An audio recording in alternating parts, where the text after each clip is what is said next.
So, apparently it's live. That is a thing. Early, maybe by about 10 minutes, but no less. We can hopefully get rid of this image, and we can see what we've got here. Is going to be year 2020 and all that, as per usual. I think I've got all the body types entered. Just double check this, so I'm not completely messing up. SUV, MPV, truck, van. Okay, very little out of order, but we should be fine. And we are getting MPV. Probably messed up by the way I ordered it. But anyway, I did build an MPV before, not on the stream though. But it was interesting. It was body on frame, but actually otherwise pretty good vehicle in general. I can only hope it's going to be the same. We do have to see, one of these is the, one of these is the size, and one of these is the engine positioning, so we will go with the engine positioning. Let's see. We've got a MPV, mid-engined MPV. It was, on the one I built offline, it was rear-engined. So we've got a mid-engine engine position, and then we'll see what size we have got. Let us see. We've got spin again. I like having that though, because it seems to break up it just choosing loads of number 1s or even number 7s. It gives us like a nice middle ground. So we've got mid-sized should I say. Not many of these appear to support mid-engine layouts, which makes sense. It's an MPV, but we should be fine to find an MPV body that fits. The obvious one would be this, 2.7, which I would say falls into the mid-size category. It does look a little taller than I would have perhaps expected, but definitely falls into like MPV category and supports the mid-engine layout, which we do want. How this would fit 6 seats, if it even fits that, I don't know. But we can try. See, let's just hope the wheel is fairly kind to me. So we have our 7 options on this wheel. We've got fiberglass, yes. So far so good. Not the absolute lightest material, but pretty darn light. We have 6 options now, so we will remove a number here and let's spin. We have got a unitary, as I call it. Let us see. Again, I'm not going to say anything. I know how the wheel can be. Are we going to spin again? I think we might be. Yeah. Almost got a 7. So, let's see. I think we might get a 7. Yes. We've got a carbon fibre unitary with fiberglass on the top. What kind of an MPV is this? So, I do believe on one of these wheels I had engine positioning that was chosen. So, it was mid. We're going to go with 2 options here. Because it's either mid-transverse or mid-longitudinal. And we're getting spin again! The best option. It once selected like spin again 4 or 5 times. It might do that again, to be quite honest. I really don't know. Yeah, it may be one of those times. It will eventually go off spin again. I just might have to keep doing it. And we have got mid-longitudinal, which is probably the worst of the 2 options. But let us see. It does support struts on the front, which may just save us. I don't know. As I say, I know how this wheel can be. I don't want to give it too many ideas.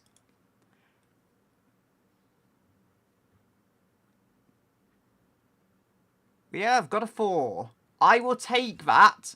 You have not given me leaf springs. So I think that's going to save this car. It may actually be incredibly good though. Even with the MPV body, it's not massive. And it's using a very good selection of materials. I'm actually feeling really optimistic about this now. We got spin again. It does love the spin again option. It has proven this before. And we are getting struts on the rear. It's an odd configuration. It's so much better than leaf springs on the front. The one advantage we get with struts, it's smaller. The struts suspension type takes up less space. So it's not necessarily without advantage, at least in automation. I don't know about real life. That's not an MPV. That's not even got any weird doors. So yeah, that's a van. I would say this is enough of an MPV. It definitely looks miniaturized. It's not like the full-size MPV, but it does, to me, look like some kind of MPV, and it supports the mid-engine layout. I think we could do a lot worse. Is there anything a little more retro looking? Because I have to see. No, there's that. That's tiny. We're looking at something fairly modern in order to fit the mid-engine layout. This is like the only one that's the most practical, at least at first glance.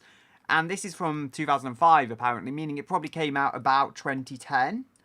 It looks kind of like an extended out key car type of vehicle. And I do not have the colour randomizer, so if I just get rid of that now. I always forget the colour randomizer.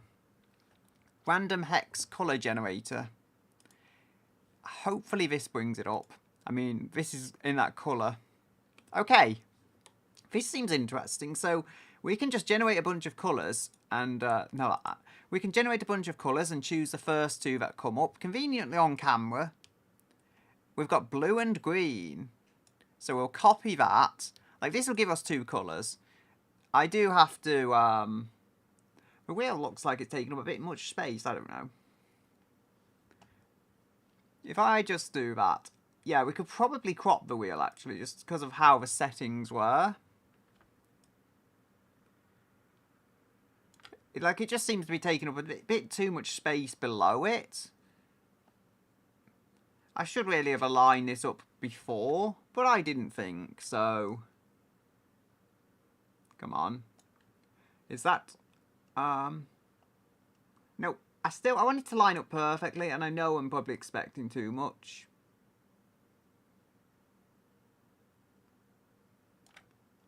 I think 331 pixels is like as best as I'm going to get. Yeah, I don't think I'm going to get much better than that. So we've got the MPV wheel up. Now, so we were on colour generator, indeed, and we have got, yeah, we've got to choose the random colours. It gave us two here. It seems to like choosing blue and green. I don't know how these colours are going to complement each other, but I can go Control V. That will give us the blue. Oh, it's kind of more a purple, actually. I mean, these displays are on, like, eye saver mode, so I probably won't see the accurate colours as much as other versions, perhaps. So we will go make another colour. Can do the roof for now. Make that... I can adjust these later. Like, I don't have to use the exact kind of colour, just the hex code, so... There we go. I think I can make something with these colours. I think I can make something looking quite good, maybe as a two-tone. They're not, like, distinctly obvious colours to mix, but I do think that they can work. And I think we're on a very solid basis here. As I say, I wouldn't usually go with double wishbone front struts here, but maybe it'll work out. They are both independent types, so I don't think it's going to ruin the handling, even if it's not perfectly brilliant around corners and stuff.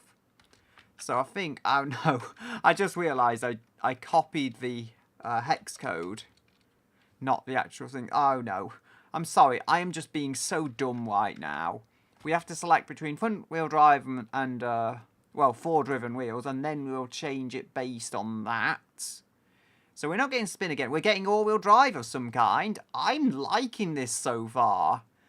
It seems like it's being far too kind though. Like, I remember with Toasty Wheels, or the Toasty Wheels car, as I should say, it was extremely kind, and then you know what it did? It gave me a single barrel eco carburetor. So we've got viscous. It actually chose this on the other MPV type vehicle that I built, so yeah, that's saving. But it's decent. Like, it's not the best type of all-wheel drive, but it's not off-road 4x4. So we should be able to use it in a sport application quite well.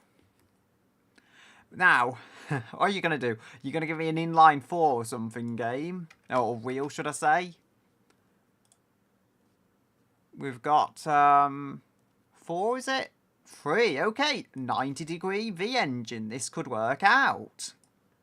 I mean, at least we're getting 6 cylinders now. No matter what happens from this point on. V8. Yes.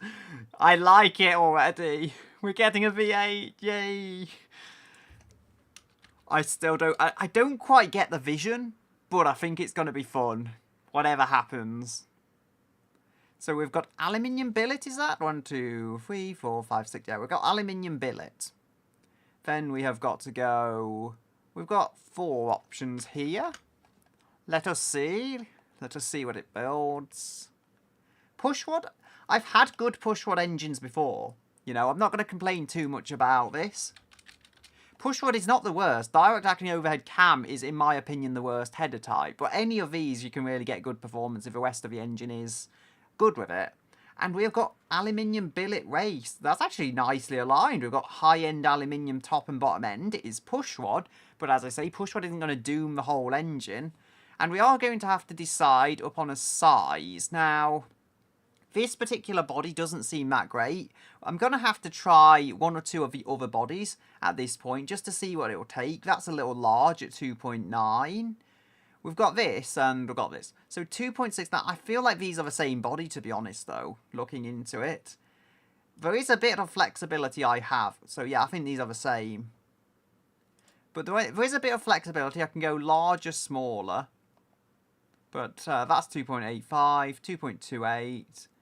I just, honestly, there's a bus. I'm not going to be using the bus body because it's not really fair. I think there's only a few options. I could maybe push to 2.82. Any more than that, it just becomes a large body. Yeah, so I think these are the same body, but for some reason they're listed as being 2 different ones. So this pushing to 2.82, which is larger, is probably the best I'm going to do for engine sizing. Because there just isn't a whole lot of options. Okay, that's interesting. As I say, I'm definitely pushing the limits of what a mid-sized car could be. But I think it is just about within tolerance, I would say, of what I could call, for wheelbase at least, a mid-sized car. I just can't go any larger. Granted, as I say, this engine, this body seems to fit a much better engine. Is this actually, I'm just thinking, is this car, like, better for engine size in general? Because I could maybe go with a smaller one. Maybe that's the only difference between these two. I could go with a smaller one, and then it would still fit a larger engine, even on the smaller body. Because I'm getting that feeling, yeah. So for some reason, this body fits much better in terms of engine. I don't know if it's going to display the engine size. Okay. So we're not getting, like, actual MPV numbers of seats. It's basically going to be a window van. But there is a lot of space for an engine here. We can put an absolutely gargantuan engine in and perhaps have it work. Now, I'm not going to go any larger than 9 litres. Granted, I feel this engine will fit as 9 litres, yeah. I'm not going to go any larger than 9 litres because I just don't do that. But, you know, it's like... It varies on car. Some bodies just won't fit an engine. We kind of got lucky here. Although I can't really call it an MPV if it doesn't even seat 5 people. So maybe we'll have to do some trickery. Trickery. I need to say it properly. We've got a 4-litre engine. That's not bad. I'll take it, actually. Probably one of the better sizes we could have got. Remember, this body is likely going to end up being fairly light. So having a disproportionately heavy engine will not necessarily do it many favours. So... I'll go with, maybe make that a little larger, and then I'm just going to throw something together. So is that... Okay, one more maybe? No. That's good enough. That's 4 litres, not ideal proportions, but almost square, and it's a 4-litre engine. That's exactly what we want to follow the prompt. I don't go below 2 litres for engine as well, because I had a 1 litre before, had to resize it later, like re-roll it, because it just didn't work. It was making no power whatsoever. We've got a 4, which is 1, 2, 3, 4, forged steel. I'll take it. And what do we get next? Is the wheel lagging? We have got 4. Is that please? Please? Yes. 1, 2, 3. Almost went with cast. It did not. Okay, what next? We're going to get spin again? Nope. We're getting 6. So that is... 1, 2, 3, 4, 5, 6. Oh, we've got cast. I mean, automation is a little weird like that because it puts the lower parts as being cast. It's not low friction. I don't know if that's any good. I think it's just average for cast. I can hope the forged elements do hold the engine up. and they should be better than just having cast everything. So it's not absolutely tormenting me. It is giving me some hope. We'll go 2. Let us see. We've got 1. We've only got counterweights. I don't think it makes that much difference. There's definitely some difference, but I was playing around with it. Not of a wheel build or anything, but I was playing around with which options we have, and I think I've messed this up because I didn't need to have all of those options. Let's see. Spin again. In some ways, that's the best option. It at least gives us a chance to get something nice, and I should not have said that. I should not have said that. You see, I say that. It's like, no VVT for you. Oh, dear. We've got 6 options now. Or no, we've not got 6 options. I am being dumb. We have got 4 options because there's like 4 different aspirations and there's like 3 different variants of turbochargers. NA. It's not going to make insane levels of power. That does not invalidate this car's abilities. We've got a 4-litre V8 made of fairly light materials, so it's still got a chance of being a half-decent car. The Toasty Wheels only made just over 200 horsepower, and that thing did corner. That thing was saved by the cornering, I would argue. I mean, that had a supercharger, but the carburetor throttled it out so bad. Like, it might as well have not been carbureted. No, it might as well have not been a supercharged engine, if that makes sense. So we have got injection. I mean, again, there is a vision I am seeing. Why it chose to do it with an MPV body, I am not so sure. But there is a definite positive vision I am seeing. And we have 3 more options after multi-point EFI.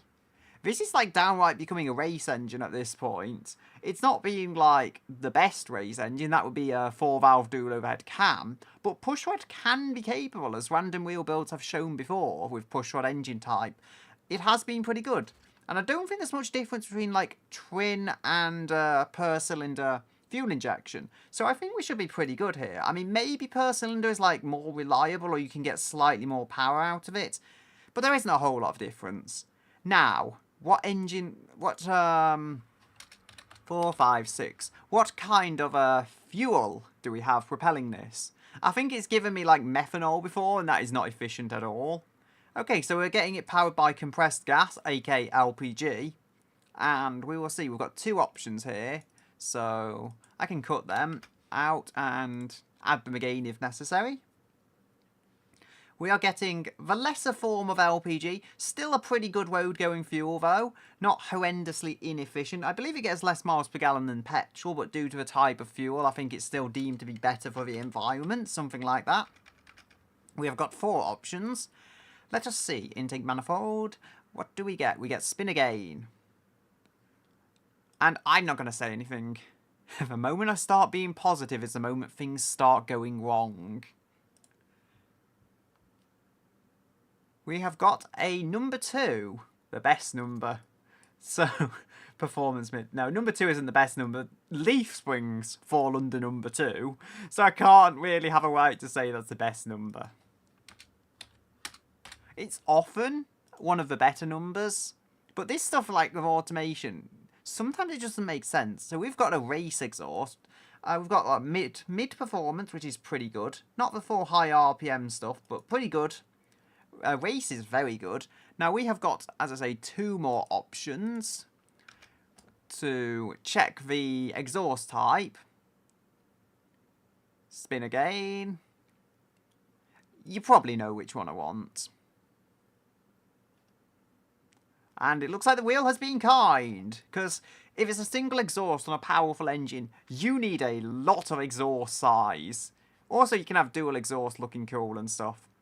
We've got a number 1 for the bypass valves. I honestly don't care. It gave me dual exhaust. I'll take dual exhaust.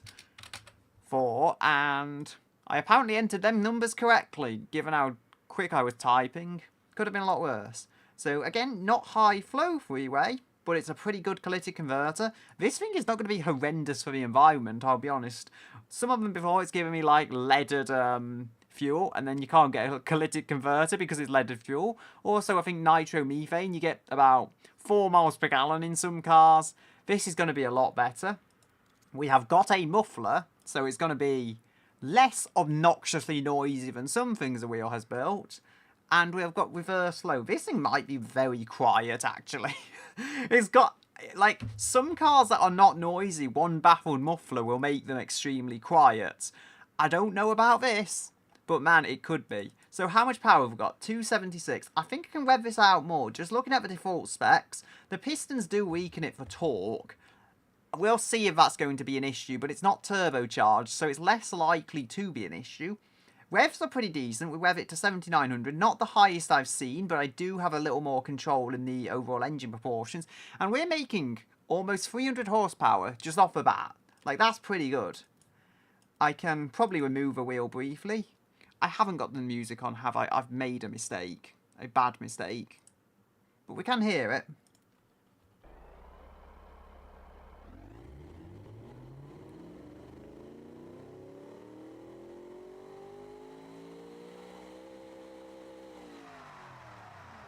Nice. It does seem to make some noise, which I'd feared it wouldn't with all the muffling going on. I don't hate this. It turns out quite nice as it is.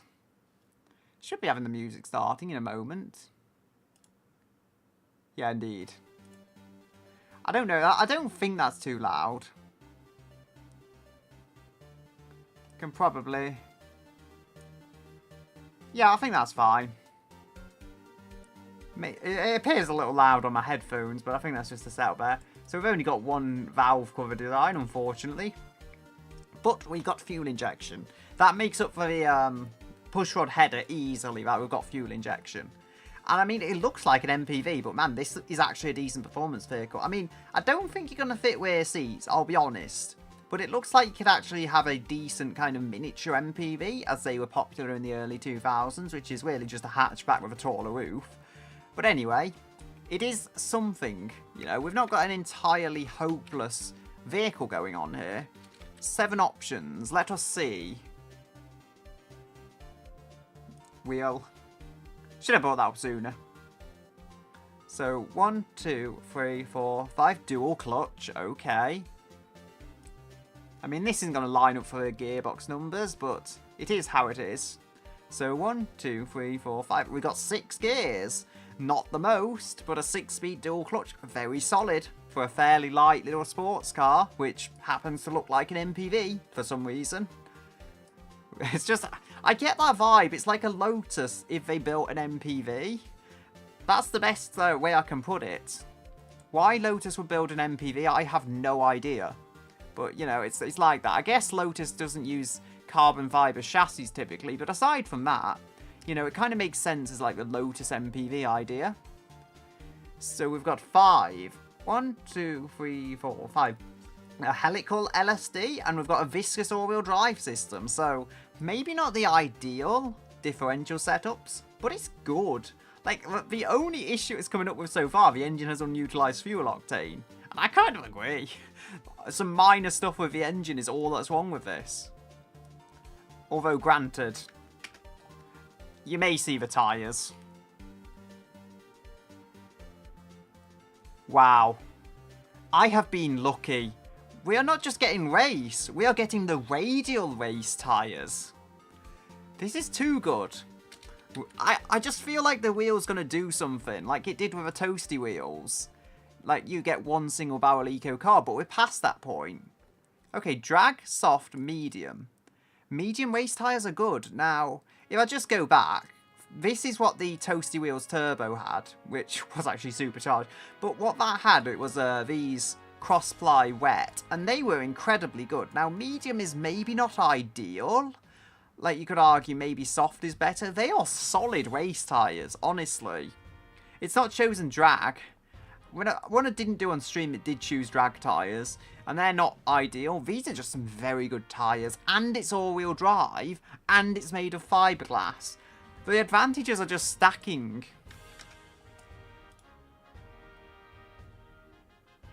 So we have got number 2. We've got steel wheels. Of all heavy-duty steel, of all the places for it to be cruel to me. I'm not going to complain about that one. That's like one of such minor places for it to be cruel to me. And on this body, I mean, steel wheels are not going to impact it as much as a high-end, like, supercar-style body. Okay. I leave my trust in Wheel.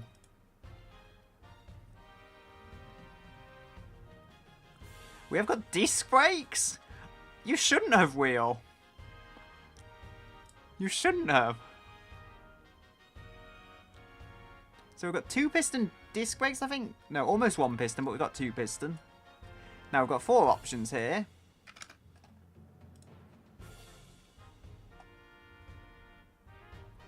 Okay, it's got drums, but it's got drums on the back.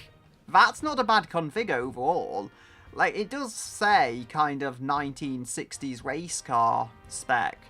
I'll take it, because, I mean, overall, this proportions are decent. The only thing that may be wrong with it is brake fade, but I can make these wheels massive. I think this body is taller than it looks, though.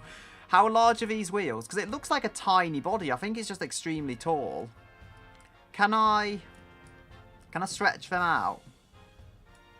Oh. There's a kind of compromise here I'm seeing.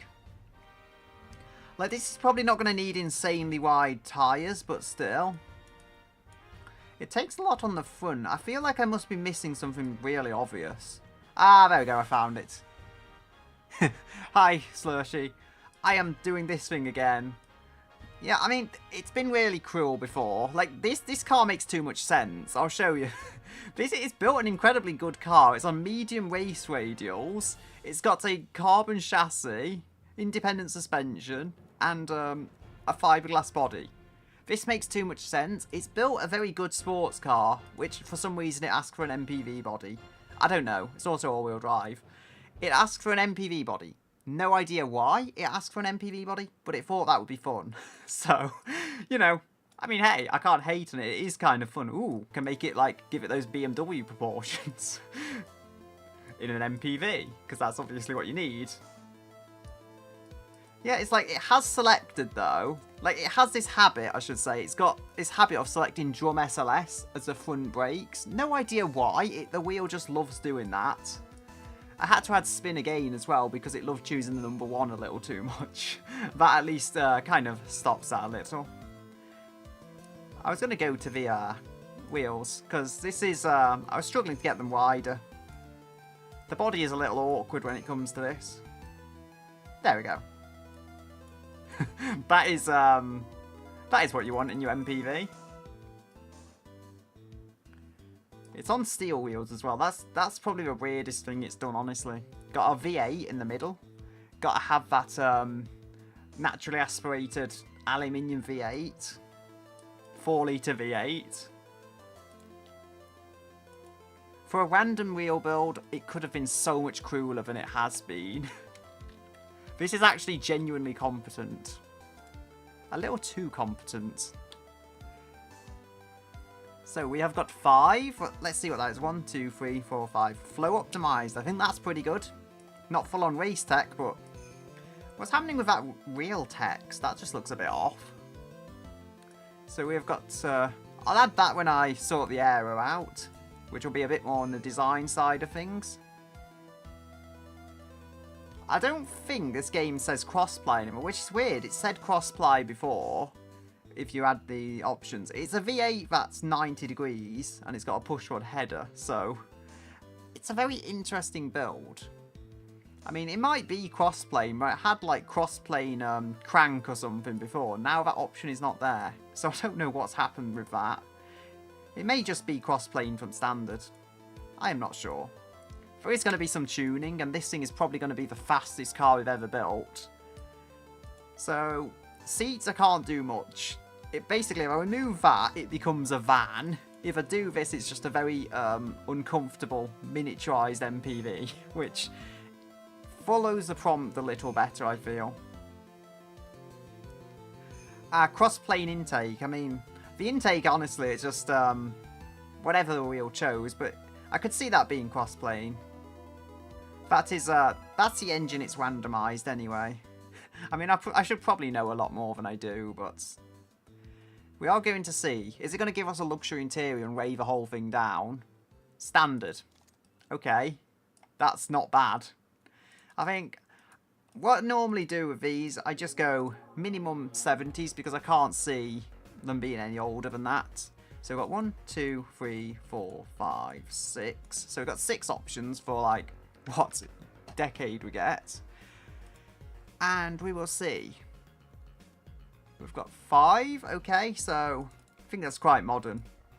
1, 2, 3, 4, 5. Infotainment. Why is this just seeming like an MPV that someone's messed with, but in a good way? Okay, we've got luxury infotainment and a standard interior. I mean, that sure makes sense. Someone spec'd this weird MPV sports car out for options, that's for sure. Now, is it going to say you can't have power steering or something to me? It has done that before. So, we've got manual, yeah. Which is probably less of a big deal on this. It's probably not going to be too heavy, but still. There is a way here it can mess me up a lot more. Let us see. Okay, we get ABS. I think that'll kind of make up for my manual steering.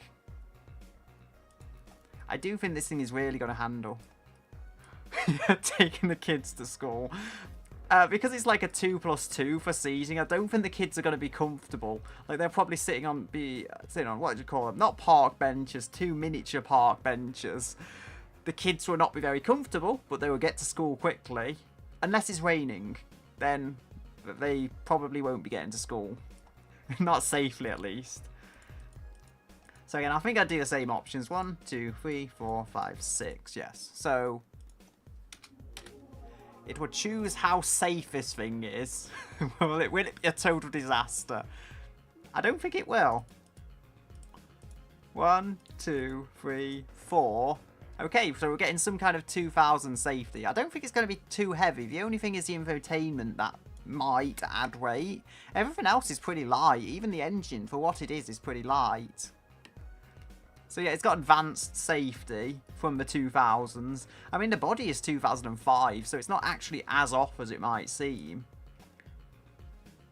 The Toyota Previa, that was mid-engine, but that was different because that was like mid-engined about this point, somewhere around here. And then this is like right back here, much like a Ferrari or Toyota MR2 or something of that kind. That's just how automation works this stuff out. I think it would be more front-engined if you had to, like, what do you call it, closen it to what automation allows. But yeah, the Previa is kind of like a Previa, but the Previa didn't have a 4-litre push-rod V8, so things have changed quite a bit from that car. We've got 5. Let's us see. We've got progressive. Okay, not super advanced, but I can make something of it. And what next? Gas monotube. Not super high-end, but I can definitely get this working. And then let's see. Spin again. You can imagine I don't want a number 1.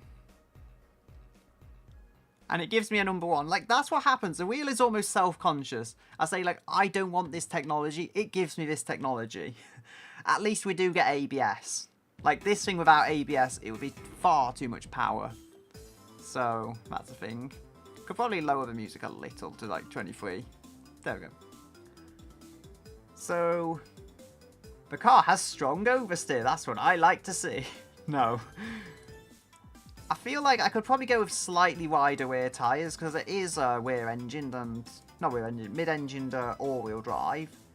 Because the, what's it called? Viscous differential. Yeah, I know, I shouldn't have said anything. I can actually go out of here, just save it, and then I can go and see some of the other stuff I've created. Or the wheel has created. Yeah, that's the unstoppable bus. I didn't do that on a stream, but that's a fun concept. Can remove the wheel. This is something it built. Try and find this, because this is probably good to show ways that it messed with me. That is also the biblically accurate minion. That is its actual name. That's how I called it. Because it was suggested by someone in chat, so it is now a biblically accurate minion. Now this car, as you will see, it's like generally actually a surprisingly good V8 touring car type thing. But just to prove how it messed with me, I think if we go to the brakes or whatever it is, drums, yes, like, it messed with me on a few things here, as I say. It's not usually as kind as it is on the one we've got today. And then, so it's giving me drums. I don't think it's giving me ABS, if I can just find that. So it's like, nope, no ABS for you. Like, this thing is genuinely quick, and I must say, for what, at least for what the wheel has built, this thing is genuinely quite fast, but it has messed with me in a few ways. Like, it's also given me cross-ply sport tyres, and steel wheels, because that's exactly what you want on a high-performance car. I also had to have a BMW 1 Series body, because that's like, I think 1 Series, because that's the best thing I could fit the engine in the middle. So yeah. But I didn't know automation was ever free, honestly. I've played automation a long time on this. It's just fun building stuff. I mean, I played automation on this channel for 8+ years. Would you believe I've been doing it that long? But seriously, I mean, it's changed a lot in those days. Because just looking back at those older videos I've got, there's so much of this game has changed. And I didn't even realise because it happened fairly slowly. But yeah. I've enjoyed this game for a long time. So, we're going to need steel wheels, I think. I can do that much of a design. I can also adjust the aerodynamics. I feel like I get the idea of what wheels I want. The beta before it was on Steam. I think I've always played it when it was on Steam. They're not steel wheels. They look cool, but they're not steel. Yeah, I've played this for a while, though. And it has changed so much, though, in the time I've played it. But then I came up with this random wheel idea fairly recently, and it's been fun so far, because just seeing what crazy contraptions it builds, that some of them are actually quite fast. I mean, the Toasty Wheels was like a tuner car from the early 2000s, because that was the idea, the vibe I got from it. Colours are also randomised on this. Yeah, so I got like... There, it ended up choosing purple and green, purpley type colour. So we have got to choose some those. I mean, they have to be Steelies. I think these are Steelies. There's some more modern ones here as well. I feel like they could work. Because it needs Steelies as it asks for them. So I feel like hubcaps are the best way I can make them work on this. Yeah, the wheel has built some crazy stuff. We've got massive tyres though. This is not going to struggle for grip. I fear about it rolling, but it has given me a fiberglass body, so it's not like it's going to be extremely heavy. Look at that weight balance. So it's under 1,500 kilos, and we've got 48% front. That is amazingly good. Like, that is almost perfect weight balance in an all-wheel drive MPV. Things are happening in a strange way. Oh, downforce is not that bad either. It's got some lift, but speaking of which, I am going to have to let the wheel choose if it has none, all, or just rear downforce. So we'll see when I can get the actual correct menu up. Here we go. So we've got, can bring this up. So we'll have, let's say none, rear, or all. That will decide. It's decided I have to spin again. I mean, there was ones, it wasn't a build I was doing on stream, but it chose like spin again 5 or 6 times in a row. That was a bit crazy. So the Toasty Wheels, that had rear only downforce. I think this is going to work, but I think I need an absolutely insane wing. Let's put a Countach ring on it for now. Sure, it can be a Countach van, I don't know. I mean, I will accept dumb names as well. The brand is Wheel, but the name is basically whatever works for the car. A very fast brick. I could call it that. Or wait. Brick is speed. I mean, I like the dumb names work. Like the Toasty Wheels look kind of like a Hot Wheels, so. But I don't want to get sued, so I had to call it something else, so it became Toasty Wheels. How much speed can this do? Yeah, I would say that, honestly. I would say give it a wing on the front, but the wheel chose only a wing on the back. So I have to go with that, even if it's technically not the best decision. I have to obey the demands of the wheel. It gave me actually a very good transmission as well. 6-speed dual clutch. I was going to say, how quick can it go? 4.2, and I messed that up. But it does 4.2, and I think I can get that a little quicker if I just adjust a few things. Probably doesn't need the tyres to be as wide as it is. Probably could go with different engine. There was another thing on aero though, so I have to choose whether it has active aero and cooling flaps, so that will be options I will add. Yeah, I think I did see the Countach with a front wing. I don't know, it looked a bit strange, so I can imagine why they would remove it to make it look more elegant or whatever. But I think I did see one that they somehow kept the front wing on it. I think the very early Countachs, they look a lot less extreme than the 80s ones, so that's a difference. I mean, as I say, this is pretty light though. Like 1460 kilos. It goes up a bit when I change things, but I don't think this is going to be much over 1500 kilos, which, as far as the wheels random builds go, is pretty light. I mean, I had one that weighed 2.8 tons, and it couldn't steer to save its life. But it didn't have leaf springs on the front, so it has a redeeming factor. Could probably turn the headphones down a little. That's why I like these Steel Series. They got cheap. They actually have a volume toggle on. Yeah, I mean, I could see it being there to pass regulations. There's sometimes strange things that are done there. Like, I think it was the large plastic bumpers that no one likes on these 70s cars. It was all to do with American impact regulations. I actually did that with this car I was messing around with because, you know, it was a historic feature. I was making a car that was supposed to be sold in the 1970s, so I did give it these really ugly bumpers because it just made sense given the history. Oh dear. Can make the wheels massive on this. What does that do? Oh, can widen the back end. Let's make it more intimidating, I guess. I can give it a droopy face. Ooh, look at that front nose. That's a Citroen nose. I think we want that to be short to give it the sports car profile. Can we lengthen the rear end? No, I don't think we can. So, I think the steel wheels, what I can do is paint them black beneath the hubcaps, so they're like less noticeable, especially if the wheels are a bit more brightly coloured. Steel wheels are actually the only thing I think it's been properly cruel with. I don't know about the downforce, I'll have to check, but I think it's only going to make a fairly small amount of front lift, so even without front downforce, it should drive okay.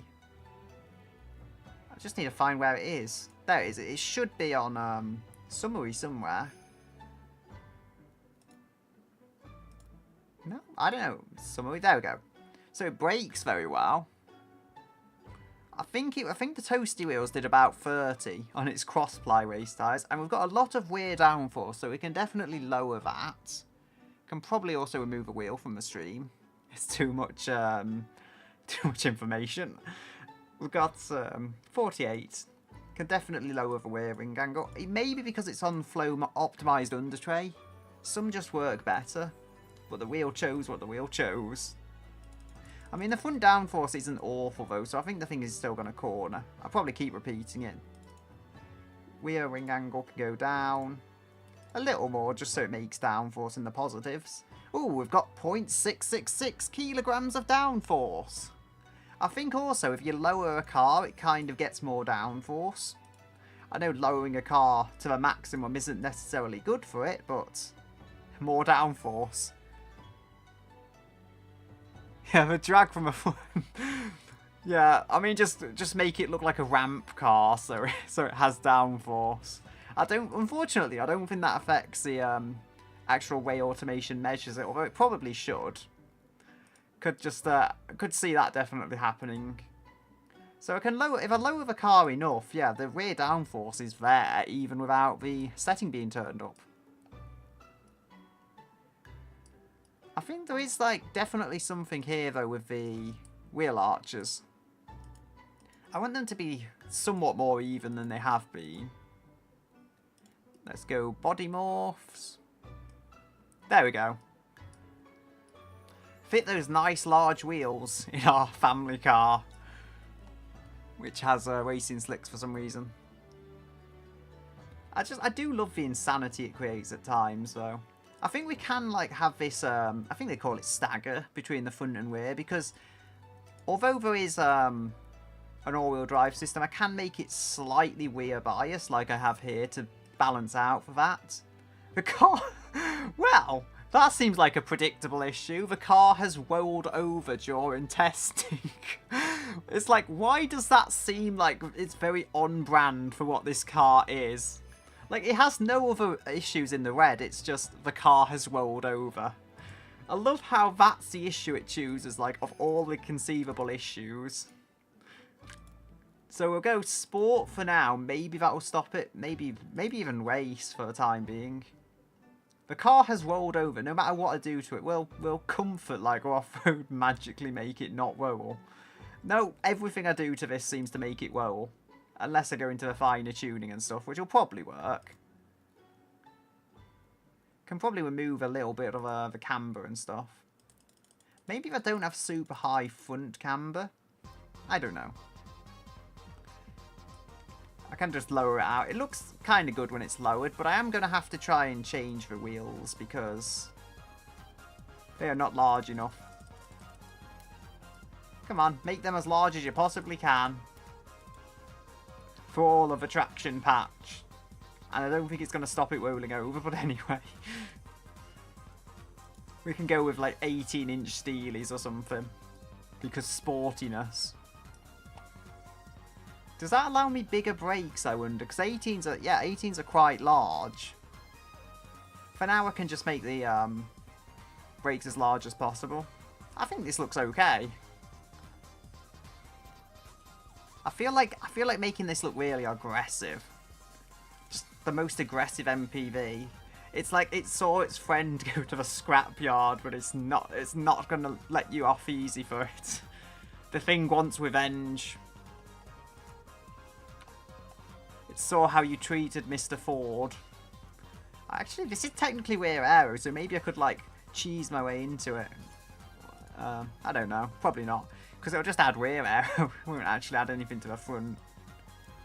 Wait, we have dual exhaust, don't we, on this? I just remembered. It allowed the engine to have dual exhaust.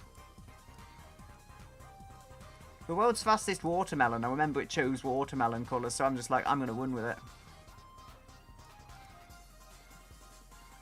I don't know why there's some random bits sticking out on there. Maybe there's some logical reason for it. Oh, can make it pretty aggressive, but apparently I'm putting a different one on top of it. Oh, that has exhaust built in. I wonder if it routes them. It seems like it doesn't seem like it's routing them to those exhausts. So if it seems fake, I can just use this one then. Make them transparent. So we're gonna need some exhausts. I feel like let's give it quad exhausts. Dual tip, I guess, so quad exhaust tips. Not so much a quad exhaust, but quad tips.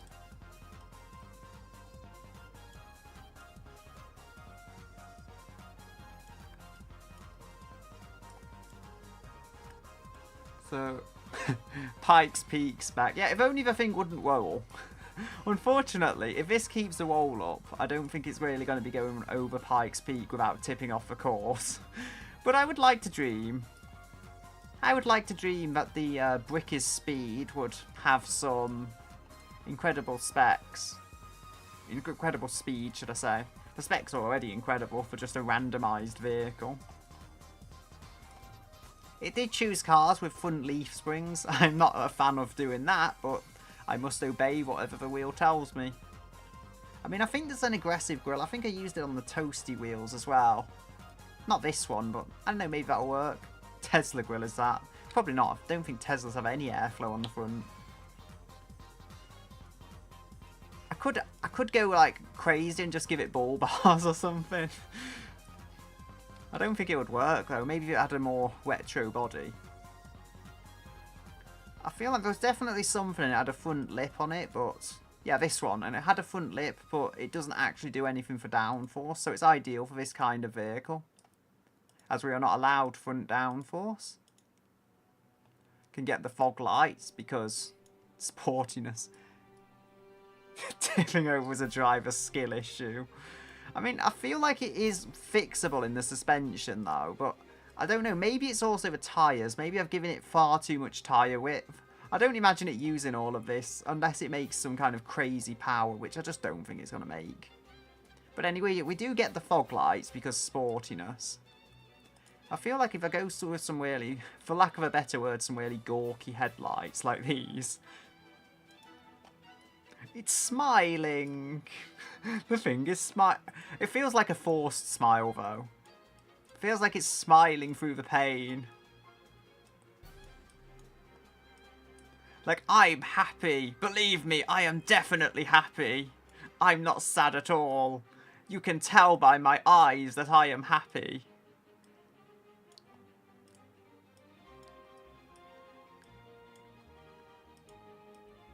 I wonder if I can lower the bonnet type grill kind of area.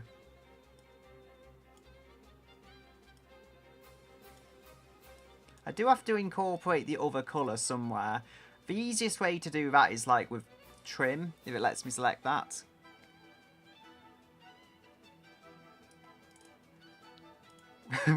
Can have that. Those are hideous lights. Those are less hideous. Some of these lights just do not look good. I remember the Ferrari 458, like everyone was saying that's beautiful, but something about the headlights, I just don't get them. Like something about them just looks off to me.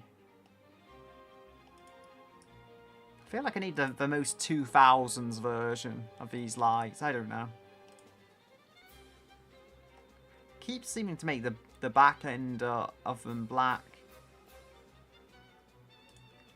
I feel like they're the best.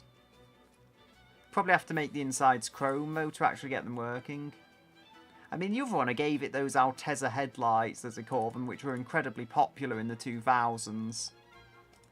And people changed the lights to them, but really I don't think they ever looked that good. It was just a trend. The boo-boos of the 2000s.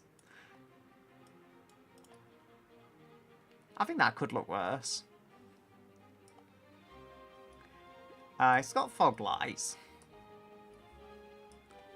It's a Ferrari, you aren't supposed to look at them. Yeah, that is true. I mean, my plate actually has FKY on it, so it's like, when you overtake someone, it's like they're insulting you, like you're insulting them. I always found that amusing, because it just came like that. Like, I didn't spec that plate or anything, it just came on the car. I think, as far as I know from new, but it's always amused me.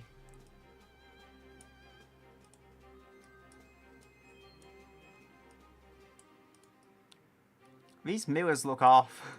They save me having to put indicators on if I'm feeling lazy. I could go with, like, fender mirrors. Why do they look better than they should? They don't have a right to look that good.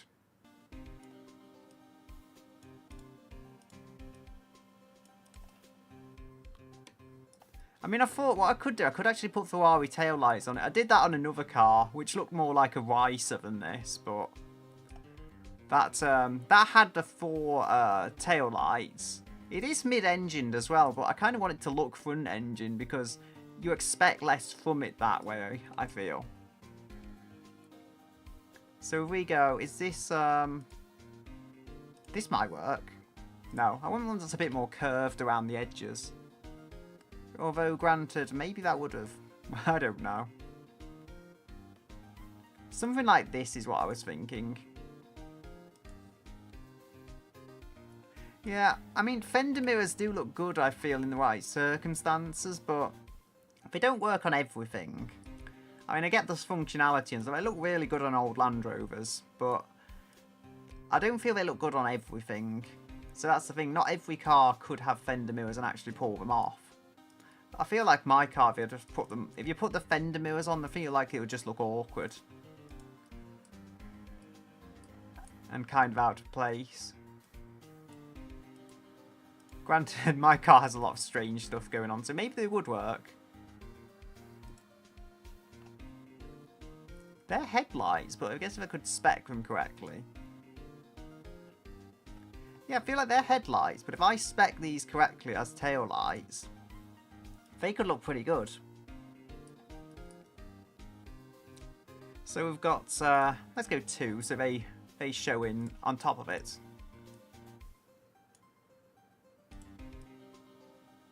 I feel like maybe this, the rounded nature of that is doing me in.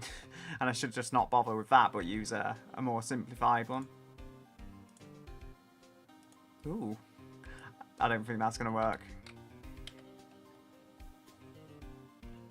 There is other stuff I can do with the grills, so it's not like this is going to be the final 100% finished look.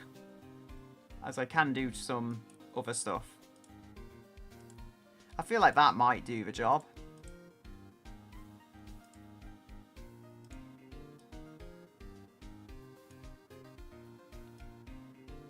There we go. It looks like it's got a weird face. And my monitor wants to go in sleep mode. So I had to press that key.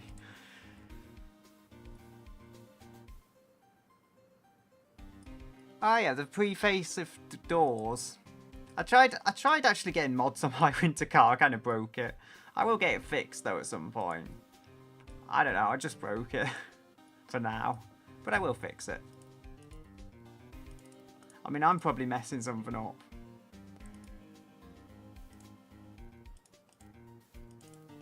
But yeah, a lot of older vehicles either had one side mirror or they had none even in certain cars.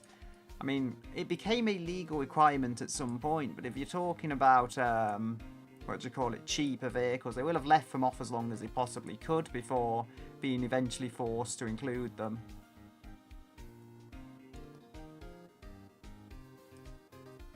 I mean, I want these Ferrari lights. What I could do, I could make the inside of them red, or I could tie it into the, what do you call it? I'll have to redo these properly, but that looks crazy.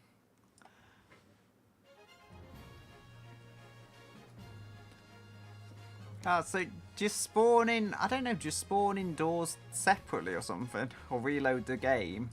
I mean, I'm probably missing obvious things again, like I tend to do. Anyway, what was the second colour? Okay, we've got green. I can get this working, definitely. So we're going to replace the black elements with Wahoo, as it's called. That's like, of all the names it could have chosen. I don't normally like bother changing the names because there's not much point. So basically I'll be replacing the plastic elements with that.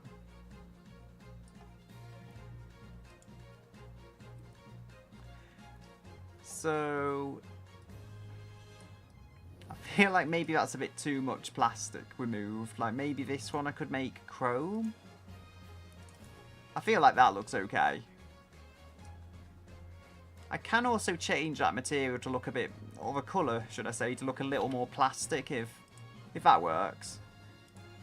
Maybe make these a red colour,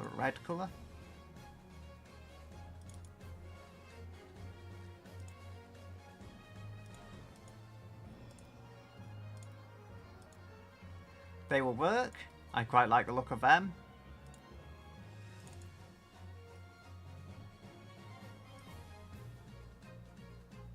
I don't know, they need to be that colour even. I could probably make them chrome. That will be... what am I doing? That will work. They are some kind of tail lights.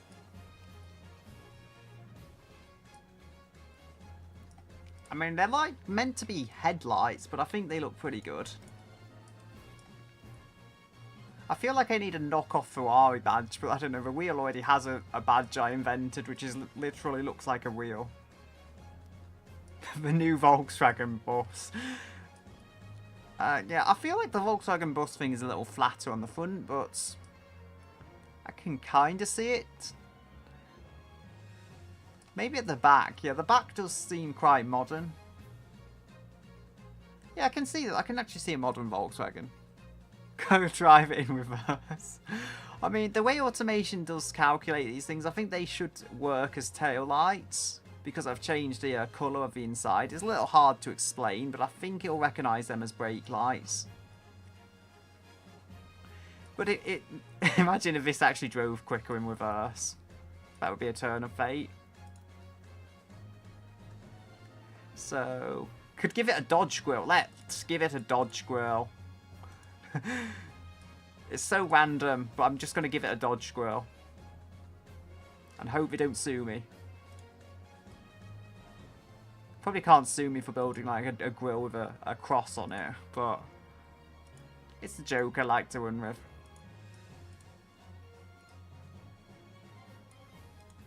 Nintendo, I feel, would sue me for anything.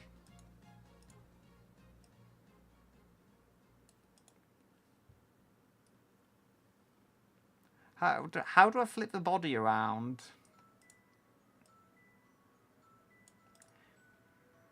I mean, I could do that on the front, but maybe there's a way of doing it, but I don't know. Like, I like it just being as it is. I mean, I could change the body. I mean, I will put the car files on my Discord for anyone that wants to mess with them, but the yeah, the grill just turns it into a Dodge. At least, hey, at least it looks like a Grand Caravan. I mean, at least it doesn't look like a lesser Caravan. That would be a mistake we don't want to make.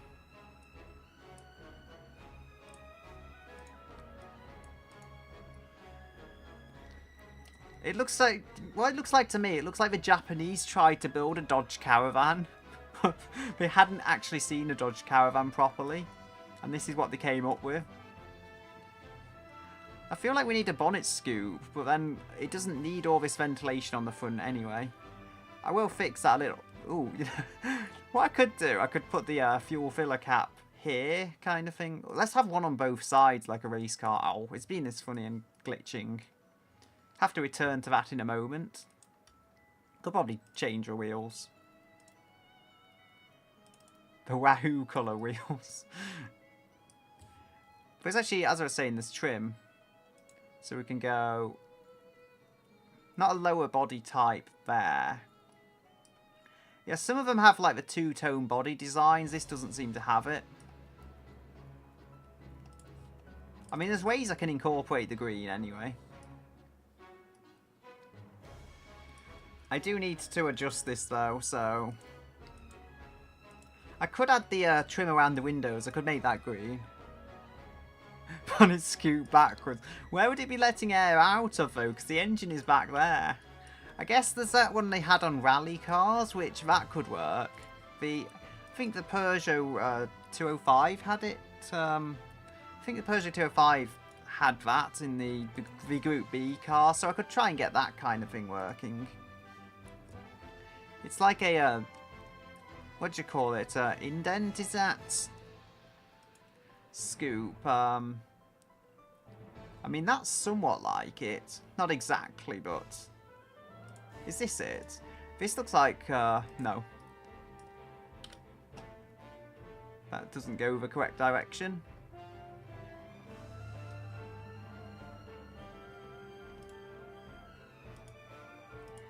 There's that, I mean...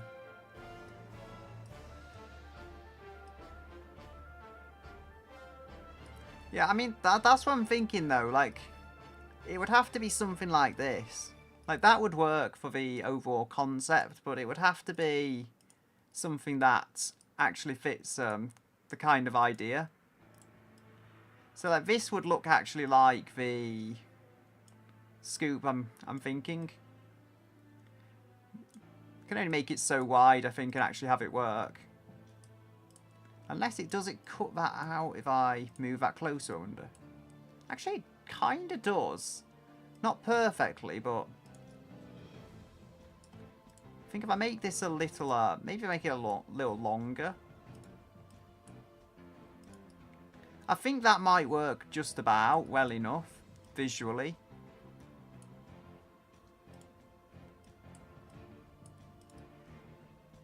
Yeah, I mean, it's not perfect with this event there. Yeah, the thing is, the issue with automation, I don't think it will actually help with the lift. So, it's all just a visual thing here.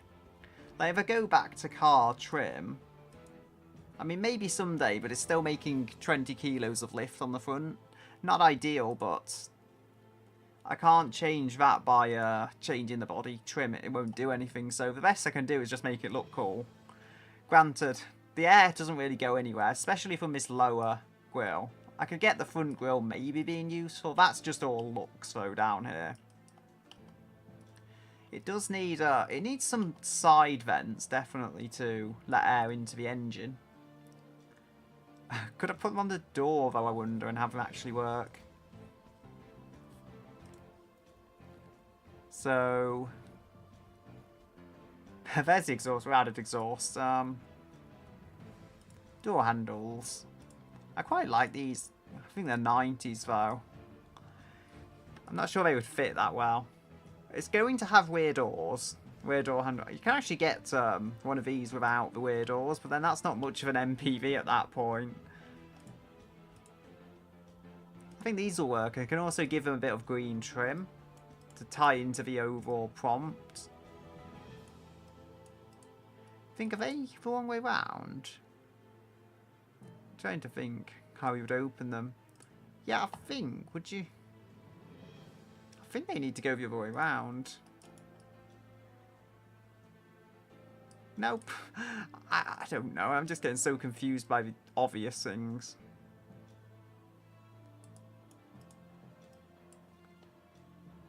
It's a rice car. I mean, I'll have to bring the toasty wheels up because that really was kind of rice. I actually did something that was meant to be like a ricer, but it has 800 horsepower, so it's not as slow as it looks, kind of thing. Because it gave me an E30. Well, it gave me a saloon body with rear engine V8, and it's just that fit basically. So like this thing is on cross plies, so I kind of had to go with the smaller steel wheels to get any width out of them. There we go. Like this was designed to kind of look like a ricer, but actually be genuinely quick. Notice all of the badges. I think it's a turbo. I think it's got 4 turbos. So it is actually a turbo, but yeah, that's it's also a 2.4 litre. It's also a 8 litre at the same time. Like this, I was really going with it, but it's actually quick. It doesn't cope around corners that well, but it's genuinely quick. Actually, it looks like it could have some passenger room as well, surprisingly enough. You know, if you redesign the interior and didn't just use the basic, like, provided chassis. This is a lot less ricery than that. And that's a truck I built. That's also 580 horsepower. So, the wheel has built some interesting projects. Okay, need to... What was I doing? Doing a thing. The wheels. So these need to be like a darker black colour on the inner wheel aspects.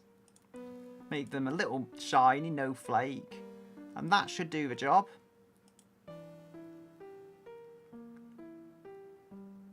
So I think, yeah, hubcaps, they look a little better, I think, with the black steelies, so they don't show as obviously. But the thing is, this isn't so much a ricer, other than its ability to tip over. It's actually a genuinely competent performance car. What I was saying with the grille, though, what I can do is, if I make this transparent, there is actually some other grille elements, so I can go on somewhere around here. You put them underneath a in-game grille and they kind of add to it. There we go. So like this hexagonal one, I think, somewhere. This should do the job. I mean, I could probably just make this larger, but I think I can also mirror it, and that will work. Hopefully, quite well.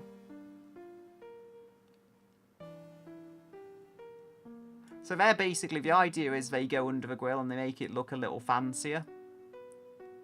Like, hopefully that works. And then I can also add a bit of green trim.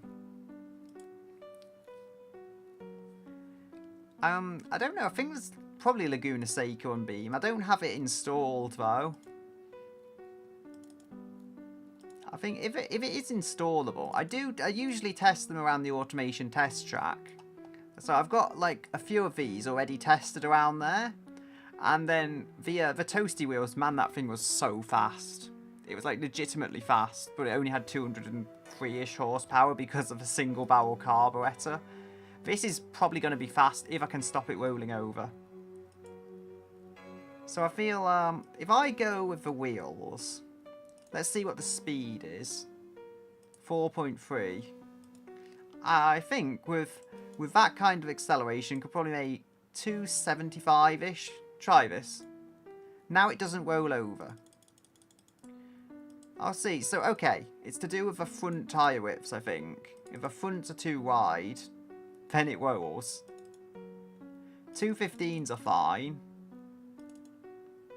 Yeah, like, I go wider than 215s if the thing really wants to roll. Could probably widen up the front track, actually. 225s, but widen up the front track, so that'll probably help. Go with maybe 255 on the back, or 245s. So they're not wide, but it's going to have grip because they're race tyres. So I'm trying to make that narrower, not wider. So I fixed the rollover thing. That was an issue, but I fixed that now. At least to the point it's not serious. We do have the engine to tweak, though.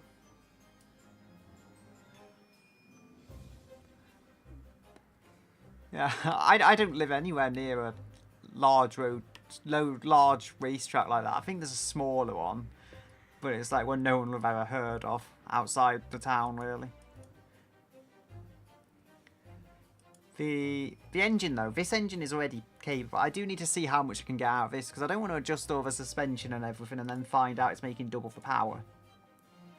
So I think I want this thing to rev out, so I'm going to have to make the bore higher, because it already makes 18 miles per gallon. That's not actually that bad for something that's like a supercar, or at least a high-end sports car. So we have got 93.7. It revs to 8100 apparently.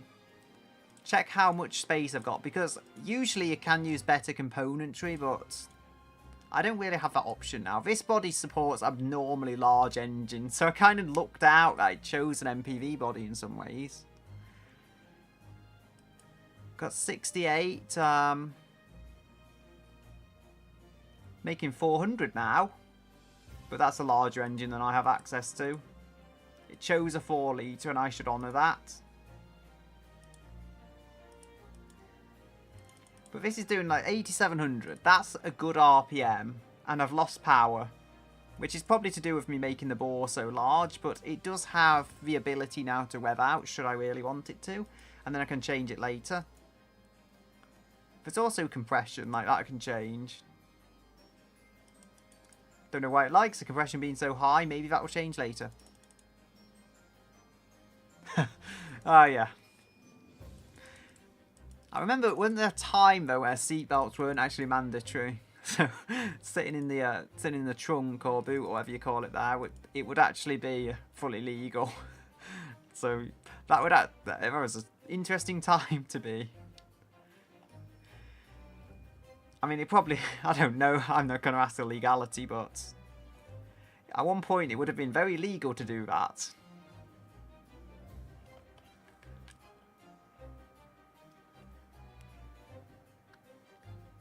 This should be able to make over 300.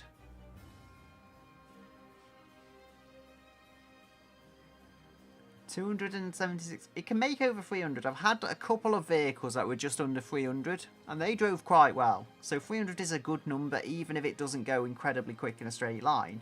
No less, this car being what it is, or van, or whatever you call it, will be incredibly quick in a not straight line. It'll be incredibly quick round corners that'll probably make up for it.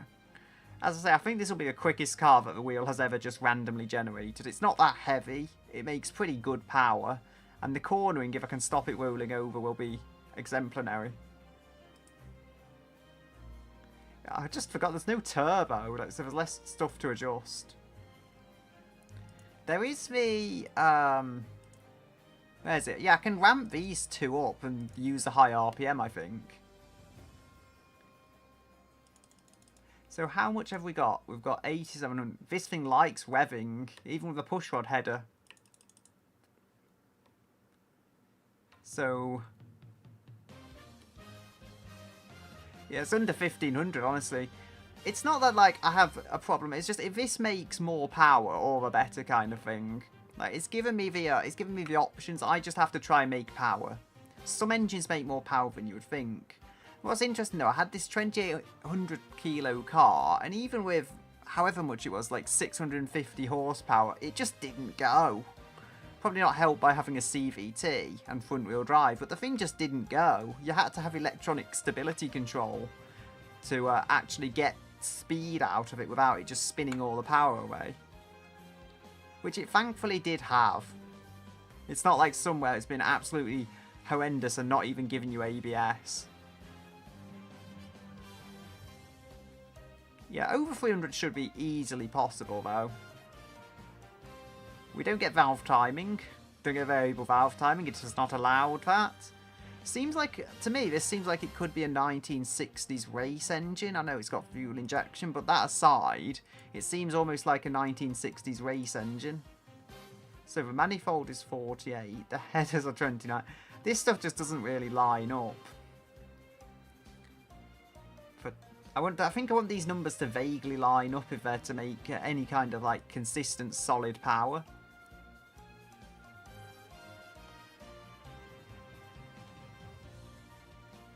The manifold, that goes up there. I want these numbers to be quite low, I feel, because the valves are low. Whether it's for better or worse, I don't know. So what, does it make more power, I wonder, if I rev it up or if I rev it down? Because maybe this thing doesn't make the power super high up and I'm just delusional. No, it makes it fairly high up the range at least.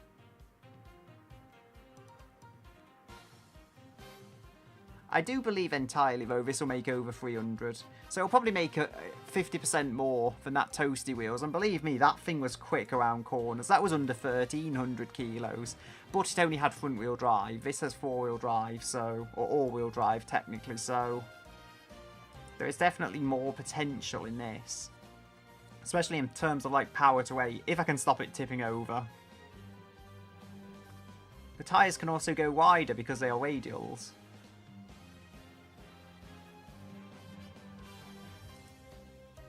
We can make the exhaust larger.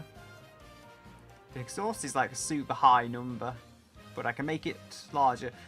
Nothing seems to line up about the airflow on this, and it's making power, so I guess that's a thing I can say. I feel like it just make power and don't ask questions. It's got a lot of muffling, so it may make no sound whatsoever. I really do not know. Just on the preview, it seemed to make actually some engine noise. Okay, headers are going up. It seems like the valves are very low on percentage here. Everything else is going up and it seems to like it. So I don't know, is that hinting that maybe the valve should go down?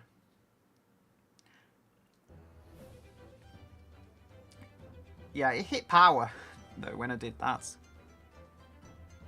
It is making over 300, though, as I suspected it could. I think lower compression may help it a lot. Yeah.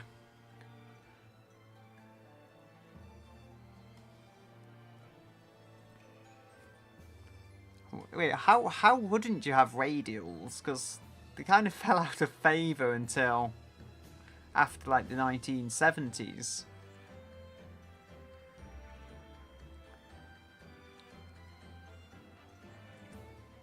I mean, radials are just generally whether they have the metal rim inside or if they're just air and rubber.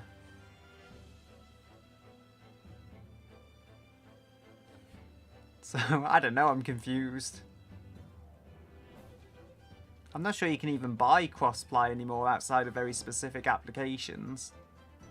Or bias ply, I think, has also been called. Cross-ply and bias ply are the same thing. But it says cross-ply in automation, I just learned to call it that.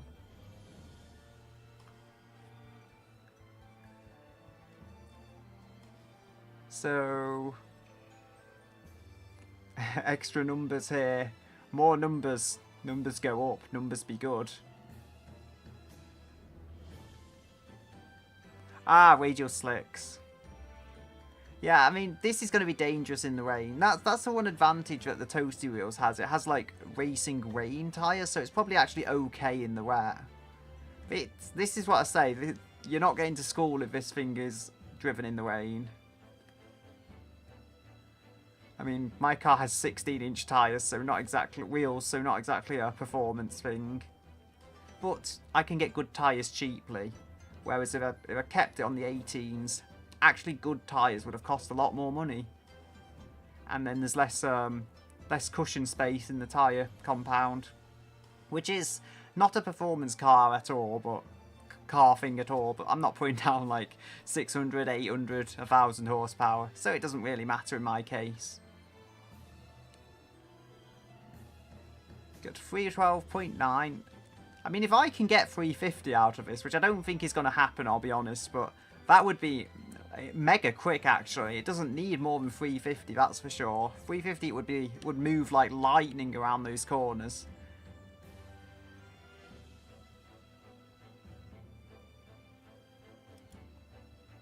So, naturally aspirated.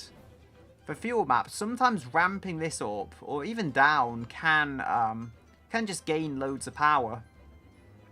The thing really does love revving out, though. So I might have to raise the bore even more just to get this thing to rev, because it's already getting close to the limits of what it can handle. You see, like, this engine is just so out of balance for proportions, but if it lets me glitch in more high RPM performance... Yeah, this body will just take more and more displacement. I feel like it's kind of a cheat body, in a way. But hey, it follows the wheel's prompts. That's 4 litres, just about. And it will now rev to 8900. I don't think that's a bad RPM. Keep it at 8800 to give it a bit of a safety space, and it's making less power. I mean, I think it's the cast iron pistons I've got that are, like, really holding it back. I mean, it loses so much power, though, by having these proportions like this. Unless I can gain it back by lowering the compression, which I just can't. I mean, it was kind of a dumb decision, but I had to see. So how much could I have? Like 8300 RPM, let's see. How high can I get the stroke, just to get a somewhat more balanced engine? Or actually, I could probably keep it on 8400. Which would just be generally a bit more balanced for an engine. A little less just wild and out of whack. Yeah, you see, it was making like 320. I don't think it's going to keep that, but... Wait, it's gone up to 8800. I feel sure, like that... Is that increased by just lowering the... What's it? No, it's decreased it, but it's decreased it by such a minor amount. So it's just having an engine that's like got okay proportions, though, is increasing the power so much. So I'll have to try going even further with like raising the thing. Let's try maybe going this to 50.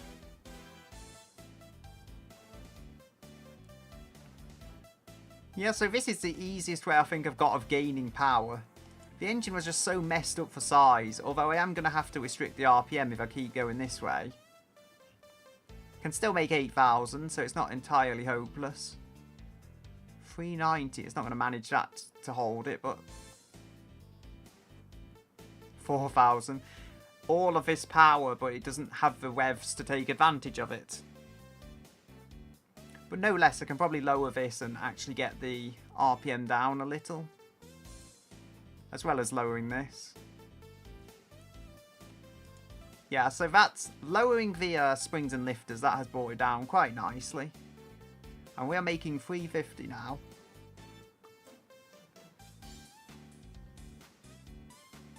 So, yeah, as I say, 350 is going to move like absolute lightning around a track. Like, it just keeps making power now. So how are the airflow numbers? Are they getting better? Valves are 49%, so pretty low numbers there, but it's better than it was. I mean, maybe I could stick everything on 50 and get like good performance for airflow and everything. Like, it's not the best engine I've ever built. There's been ones with forced induction on these random builds, and they have made a fair amount more power, but by the same token, this is making very solid power for the handling it's got. So 360.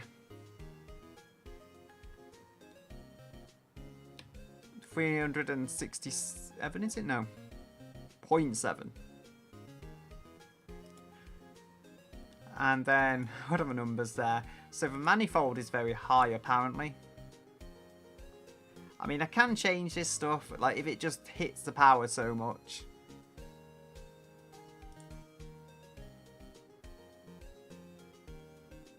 Ah, so raising that makes the number lower and makes the engine generally better together.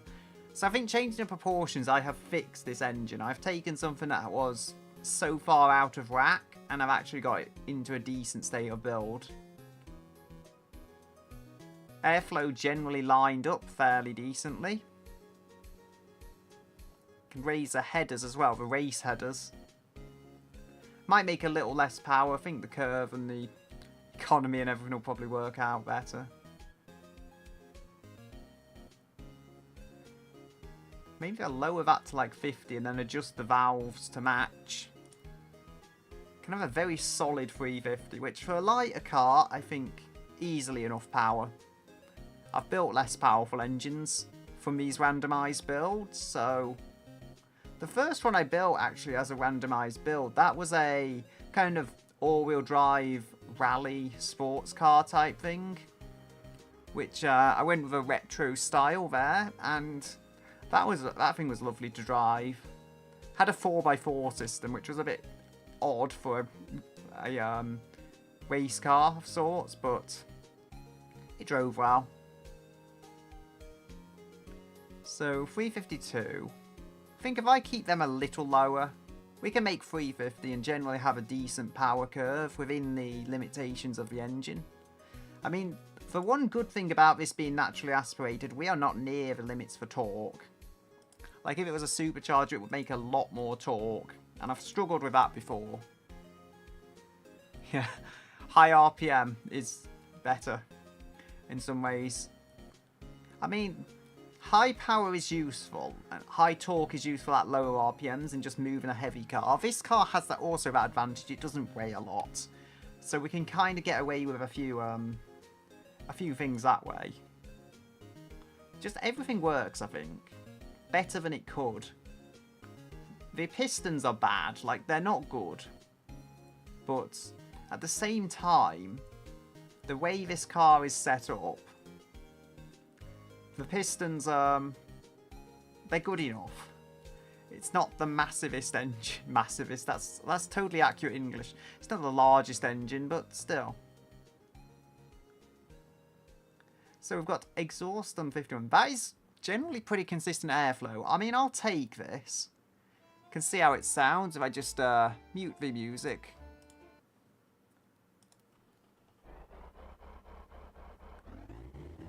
starting to look unhealthy.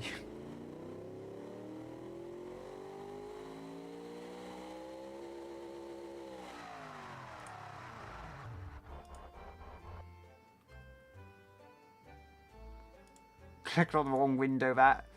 Yeah, I think this is pretty good. Like, yeah, it's the wheel selected it. It's on where is it? I call it LPG, but yeah, compressed gas. The wheel told me to use it, so I am using it. It's not the best option. It's told me to use leaded gasoline before, and I have to obey it, even if the environment hates me for it. So yeah, it gave me compressed gas. Granted, compressed gas still gets me about 15 miles per gallon. The nitromethanol, I think it was yeah, I think it was nitromethanol or just methanol, and they gave me like 4 miles per gallon in one case. So at least we're getting some miles per gallon out of it at decent power. Wait, you know what? I think it was Nissan Cube. I'm suddenly thinking of that. Nissan Cube or Scion something or other. Like that square boxy car. I think it was XB, did they call it? That like square vehicle. For some reason I'm thinking of that now when I look at this. I mean, I could make those lights green inside. I might do that. Again, just keep the whole green idea running. So, how quick does it go? It goes 175. I think the toasty wheels somehow managed something similar, even though it had nowhere near as much power. So that's something. Got 4.2 for 0 to 60. So, I could probably, like, raise the first gear if it has the power. Because sometimes you don't need, like, super tight gears.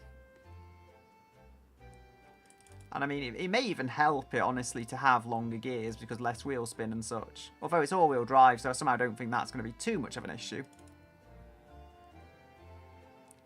Corn gas. Yeah. I like that term, corn gas.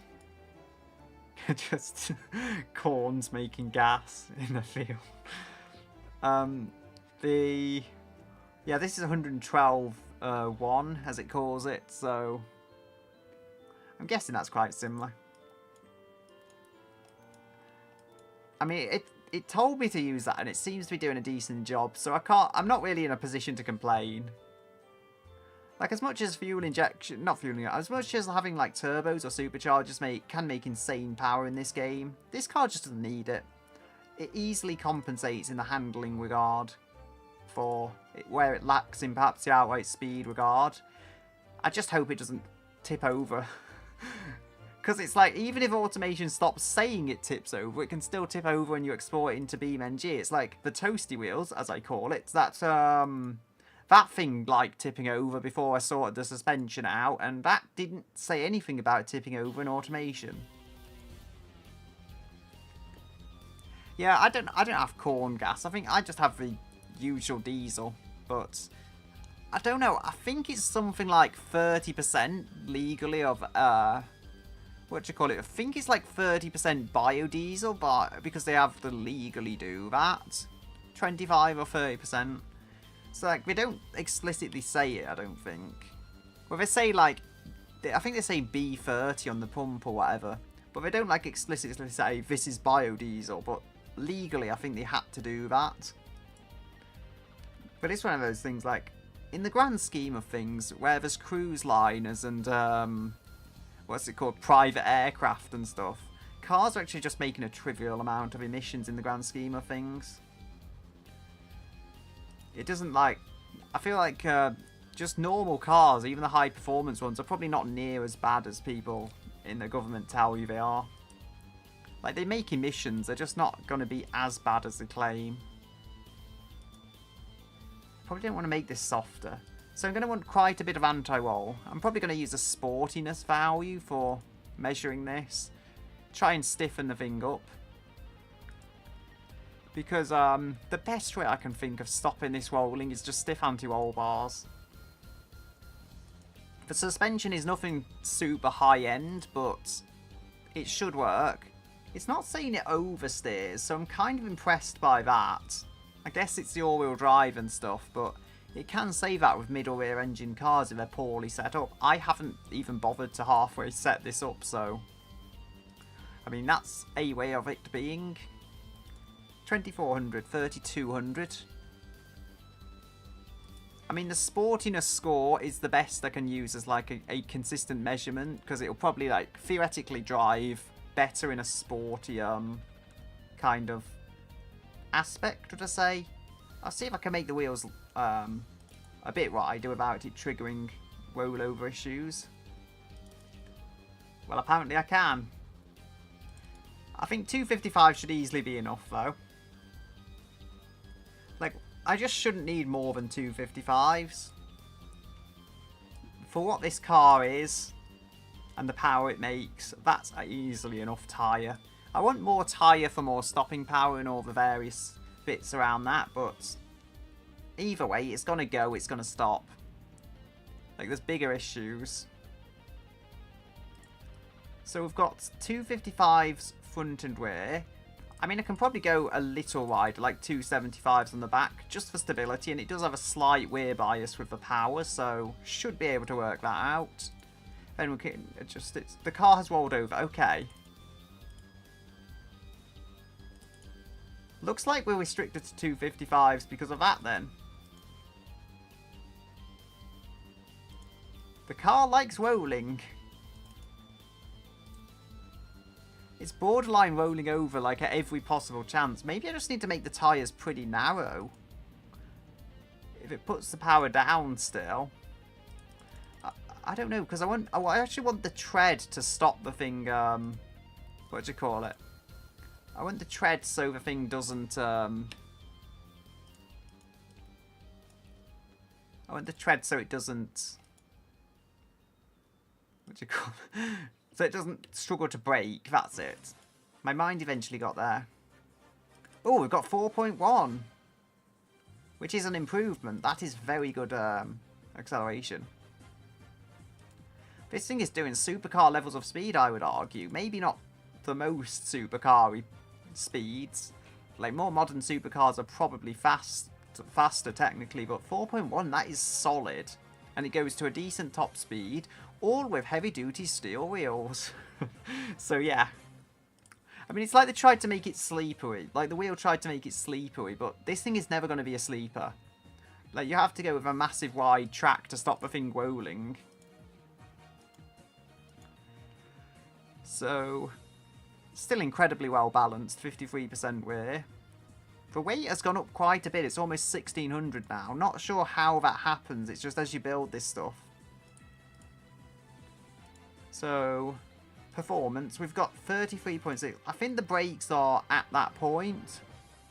I think because of the weight, it's never going to compete with the toasty wheels. That was incredibly good under brakes.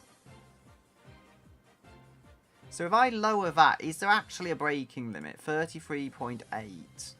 Because if the tyres are what's limiting it, can go with more aggressive pad types. 40.1, 40.5, 0.7.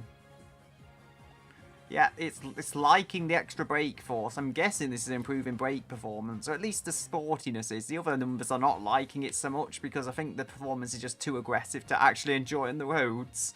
But this is not a road car. It's on full race slick, so I don't think that's really an argument. Braking has got better.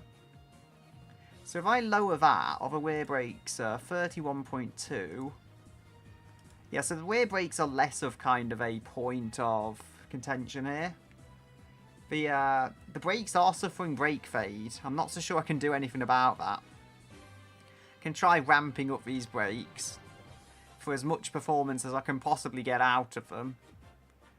The thing does have ABS, so I'm going to have to lean on that quite a bit, I feel.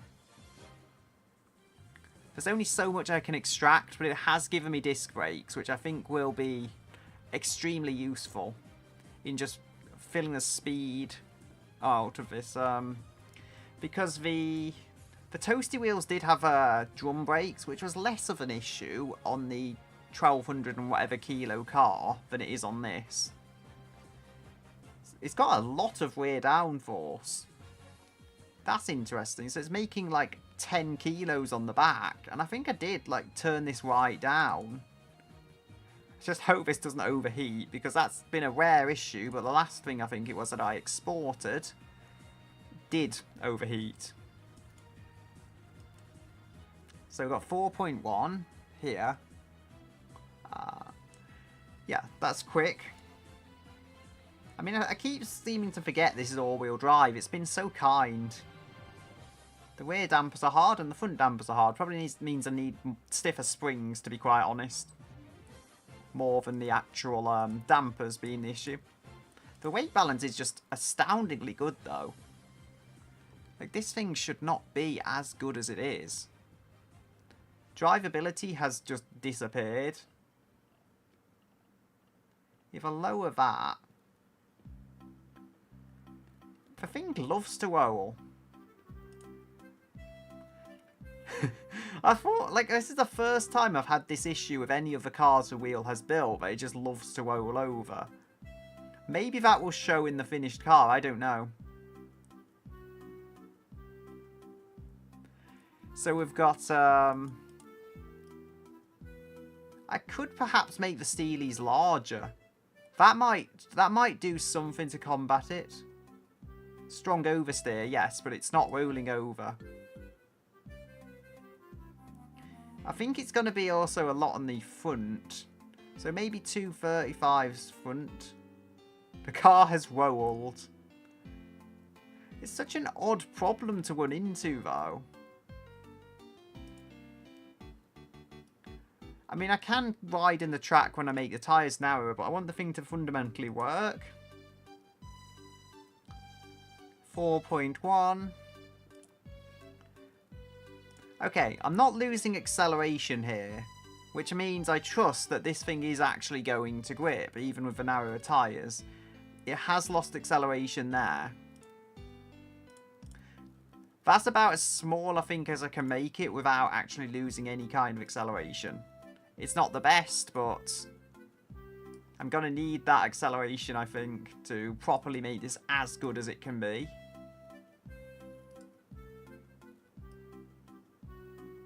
So we have got that, and yeah, still going 4.1. This is about as good as I can balance it. I'll make the tyres wider. The thing just loves rolling a little too much for its own good. So, yeah, that's something we've got. Luxury infotainment, because you have to have the luxury while you're going around the corners at insane amounts. I mean, the brakes have got worse with the smaller tyres, but at this point, if it's making the thing actually legitimately controllable, I don't want to raise it. Like, 264 is not as low as it might seem for what this car is going to be driving at in terms of rate of speed. So if I can get 41.1, I'm going to try making this whole thing a lot stiffer. Because I'm spending far too long on this car. It's like, I just feel that if I rush this, it's going to be a complete mess to try and drive.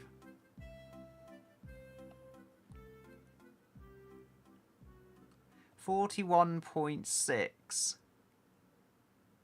41.7. 41.8. 0.9. 42. Apparently it likes the front being soft, but I don't want to make the front suspension too soft. I mean, the rear is McPherson struts compared to the double wishbone on the front. So, I think it's double wishbone. Or is it push rod even? I think that's double wishbone if I remember correctly. Yeah, it'll be double wishbone. So the rear suspension is, I think, going to need a little more stiffness to do the same thing as the more advanced front suspension. It could be a lot more messed up though, as I say. Like, I'll take these McPherson struts on the back being perhaps not as good as wishbones because they are still independent springs. What might be good is making the front generally softer but just stiffening up the anti-roll bars wild amounts. I mean, it is going up on the sportiness score. I think if I keep it on 42.3, like, even if it's showing technically red, this should be okay as like a change.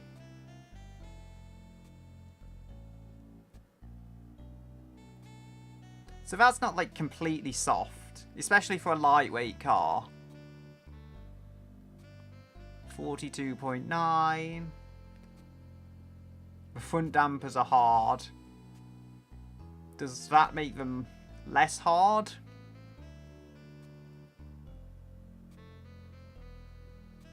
No, the front dampers are hard. I'm going to try and level this out, and then I'll call it for the front, I think, for now at least. Could try adding some could try adding a little bit of what do you call it, suspension, that's it, like camber on the front, because maybe that will stop it rolling so badly. For sportiness score, I must mention, is extremely good. Like, that's not bad at all. I mean, as I say, the whole car needs to be properly sorted. The front brake force is very high, and I'm not complaining about that. Even if the automation is. The rear dampers are hard.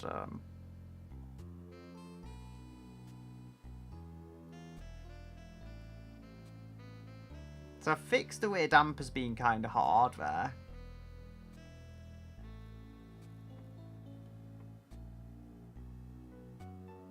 So I feel like this is getting somewhere now. Now, do I want any kind of camber? Because this will, in theory, give it some wheel to lean on, so it's not oversteer. Not oversteering, sorry. So it's not rolling, because there is actually some camber to catch it before it even thinks of rolling. Seems to like this. Doesn't like it when I raise it too much, because it causes strong oversteer. Time to add camber to the back, I guess. If there's camber everywhere, then there can be camber balance and all the rest of that stuff. 64.3. Oh, I'm checking the handling, not the drivability, not the actual handling.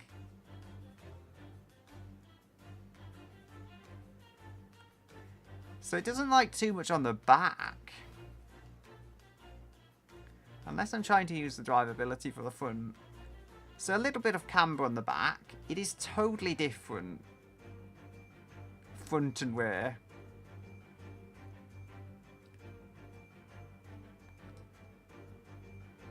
Bit more on the back. The drivability is extremely high. The sporting is extremely high. Comfort is virtually non-existent.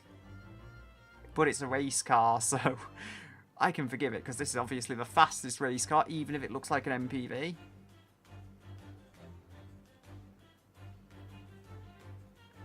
So, rear sway bar. I feel like this is okay. So I can try adjusting the toe, which it doesn't like.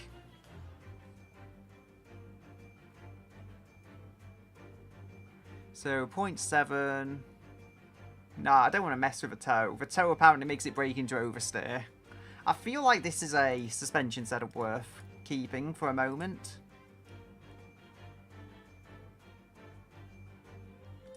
So that is good. How heavy has the thing ended up now? It's 1573. It's gained a fair bit of weight. For no apparent reason either. Oh, we can make the brakes larger. I did not realise that. I think it's because I made the steelies a little larger. So we've got a lot of sportiness, partially because of the braking. Does that sort the brake fade? The front brake force is high. The brakes are showing slight fade. Okay. So even with drums, we can somewhat fix the brake fade on the back. Can lower the rear force, because that makes sportiness go up. But we have fixed the worst of the brake fade, and I can definitely take that as a win. How quick is it stopping? 32.7. That's not bad.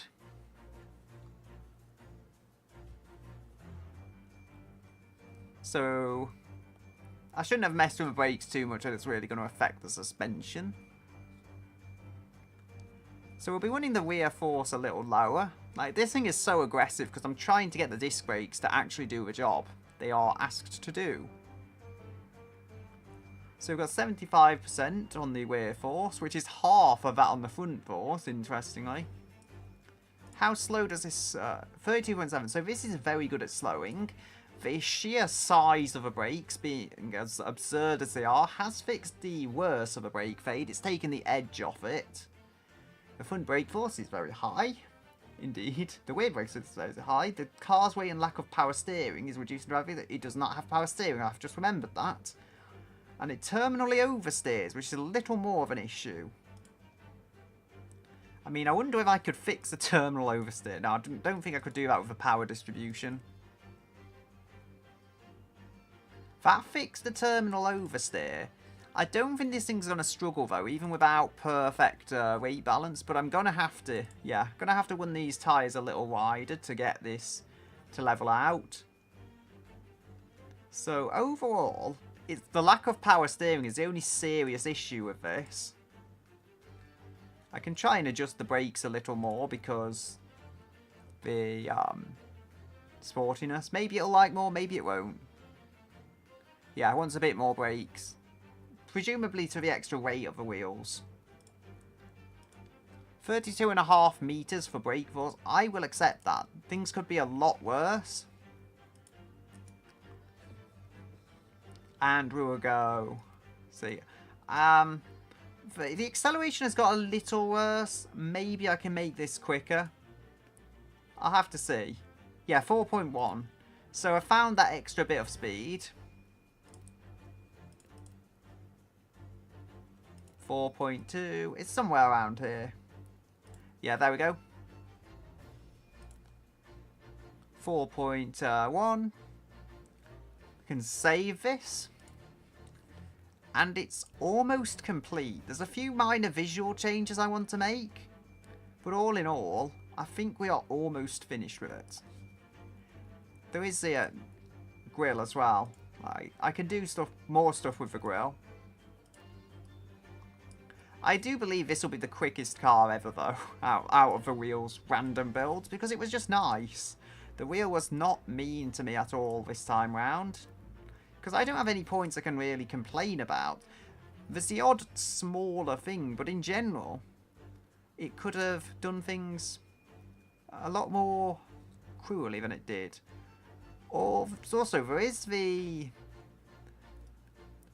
grills that go nowhere. I guess that one could act there over... The lower one could not, but I guess that is kind of blocked off anyway. So I think if I get the front one at the top just visually working, I think we could take that as a win. I'm going to just leave those mirrors because I can't be bothered changing them. There's a backstory. Here's some fancier shapes. Which ones could I use? There's these hexagon ones. I could probably just expand that out and have it kind of work that way.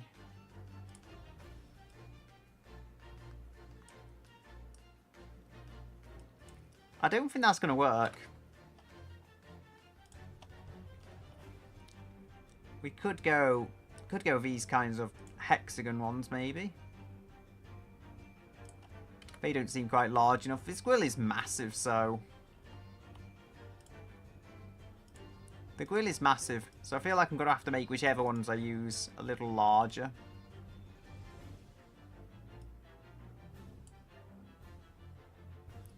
Interesting. This doesn't quite merge with the grill as well as I would have liked it to.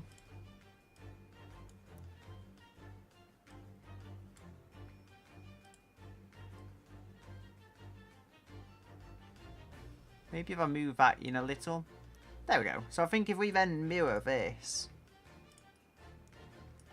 It's not perfect, but I can also like tie the whole green look into it. I feel like then, once I've done that, if I change the overall kind of nature of the colour, if I can change the overall like nature of this colour to be a little less like metallic looking, so we can remove a flake, maybe not entirely, I don't know. So I think if we go maybe 2.5 for shininess, then add a small amount of flake, like not enough, just maybe like 0.15, so it still looks plasticky. And I think that will work quite well for us. I do want to change a Countach ring. I'm not happy with it, but it gave me a ring. I mean, this looks a little more, I think, on brand for the car. Let's see if it actually shows up.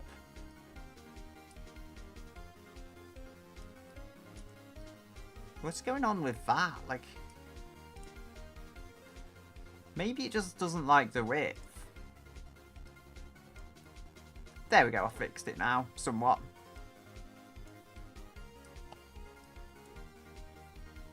That is now a floating wing, that's not ideal.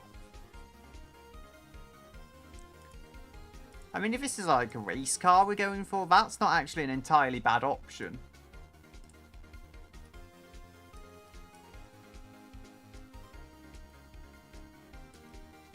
Just go with a super aggressive kind of race ring. I think if I move that forward a bit, because it doesn't like going too far back, then we can go change the carbon fibre to match the green. I feel like that's okay. I don't know about the end pieces. If I just change those to match, it wouldn't look as bad. There we go. A little cleaner look than it had. Could maybe make this wider as well.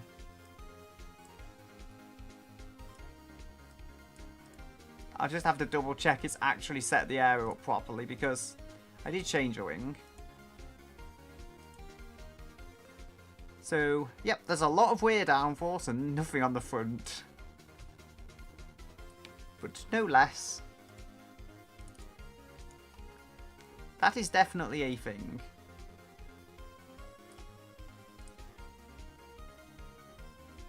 So, 4.14 barely counts as 4.1 for 0 to 60.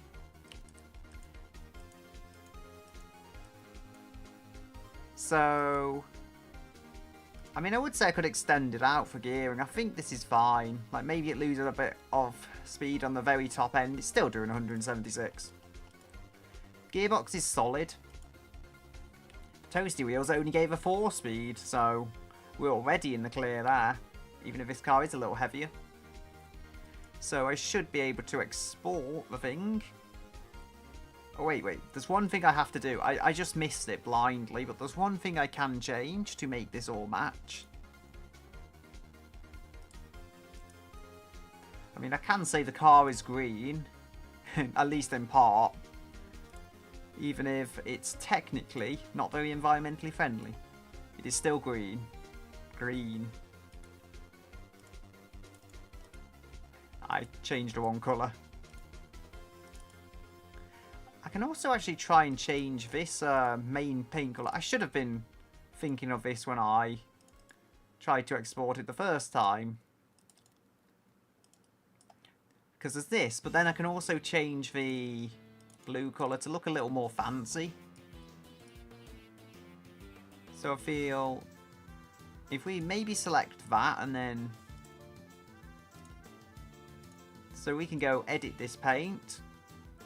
Give it extra flake. Don't know, is that too much flake? Probably.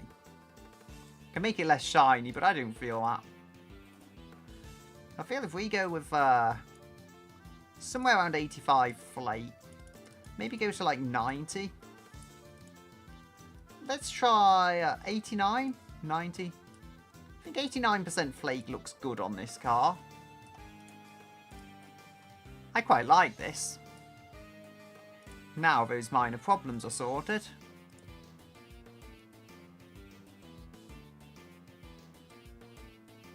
So... I was thinking of 8 drum brakes on the front. No, you can't even see them behind the Steelies.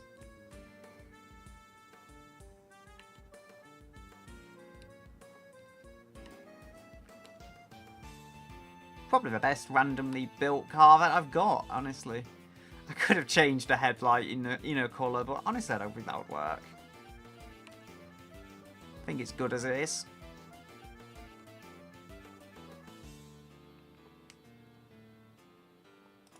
So I can open BeamNG now and see how things work. BeamNG drive.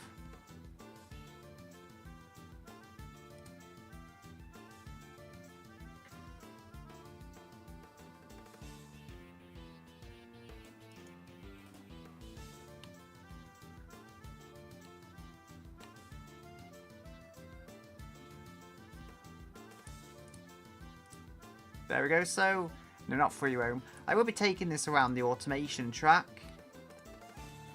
I'll just configure it. Where is it? Ah, there it is. It's right there. We set for 3 laps. We need to choose our car. Where is it? I can't seem to see it.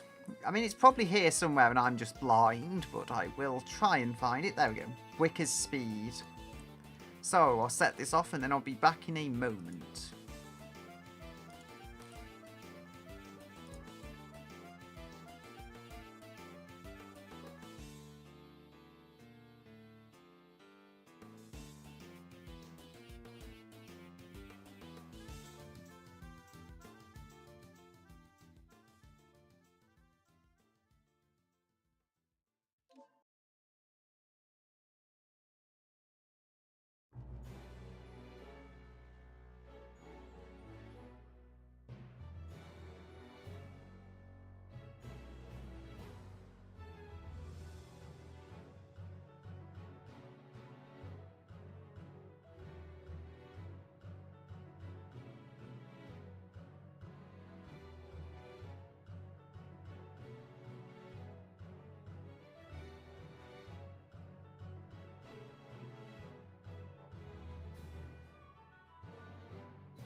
No, I have returned. I do need to move the...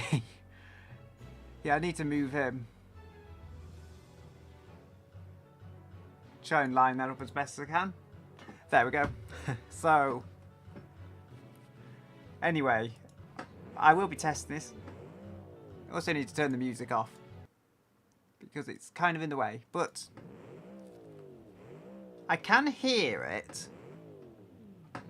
It's not super loud. It's actually quite a nice sound to it. I was thinking the mufflers would make this thing completely silent, but it's got quite a nice sound. I can hear it. Now, I think the gearbox should work on this, because I have a wheel now. Oh, I messed up. I think I can probably turn the drive mode off, because honestly, I don't think it's going to help this car. It's actually got a dual clutch, so I'll probably just use the paddles, to be honest. That's me going slow. Like, I learned you can't brake in these automation cars and have them stop that way. Oh, does want to roll.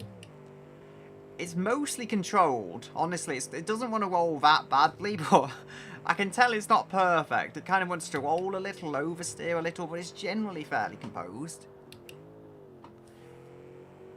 I mean, again, you'll see, because of some of the cars that the wheel has built, though, I'm not confident with this. I can carry more speed than I think I can. Oh dear. And there you go. That's what I mean about it rolling. I was admittedly being stupid on that corner, but you can tell this is a kind of top-heavy car, even with a fiberglass body making it quite a bit lighter than it may have otherwise been. There we go. Fourth gear.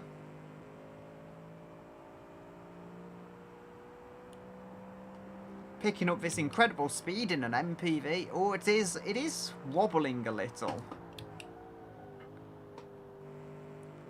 It's slowed quite nicely. The ABS really helping me out there. I think it's if you make sudden turns, it wants to roll. If you do it a bit more, kind of gradually, should I say, it's fine. Now, this corner is an absolute nightmare. If you don't have a good car, as you see, it just turns in all suddenly, so it's like easy to throw it off. And it did not like that curve. As I say, anything you can try, then it is... anything you can try that it's stable. I don't know. Anything you do that goes over these bumps, it's likely to throw the car off. If you're careful with this thing, there is a lot of speed here. But you can kind of tell this body type was just not meant to be used in this type of car that it ended up being. Because this weighs no more than a lot of actual in real life sports saloons of that type. So 350 horsepower is enough to get them moving, definitely. But in this case, I wouldn't say it could handle more power necessarily, because I feel more power, it would just awaken the issues this car has even more. It does take corners. It's not the most responsive thing in the world, but it definitely has power and cornering, and I would not be surprised in the slightest if this is the fastest car that has been around this circuit. It doesn't even have the most gears. Like, I believe you can get 1 or 2 gears extra with the dual clutch transmission, but it's got as many as it could need. Oh dear. Interesting, I booted it there, almost like a front-wheel drive, and it kind of saved it from oversteer. I mean, it didn't quite completely save it, but enough so I didn't really lose time. And that is an important aspect. So we've got 2. Oh dear. That was a very anticlimactic tip over. That was extremely anticlimactic. It's just like, I'm going over now, and it just tipped over. I don't think it's damaged mechanically, though, so I can go onto the 3rd lap and probably get very good performance. I think it just, you know, kind of wrecked the roof.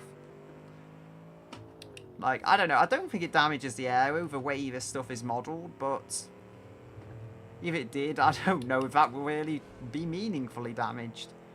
Yeah, the thing still feels as stable as I remember it being. But it's just this body is very tall, and you're not really supposed to turn it into a race car. I can tell that much. It's quick, you know, for a randomly built car. It's not heavy, and it has a good drive line. Just in general, the whole engine and the way of putting down the power is... oh dear, fine. Okay. I messed with that corner. The braking performance was so good it could just keep it going off the course. Keep it from going off the course. So... there we go. There is...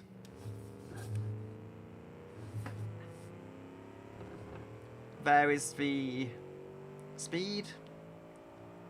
I do feel if I can avoid rolling this or doing that, then it's going to be very quick. Maybe 50-50% power would actually help, because I've got a slight rear bias on it. As much as it would go, it's 55% rear, but it's maybe not helping it. There is no understeer. I feared having the tyres balanced like this, there would be understeer. I'm not feeling understeer at all.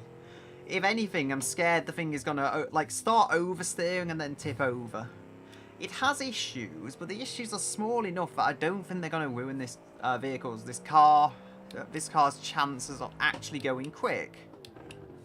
So I would say I broke far too early there, but see what happened when I turned in.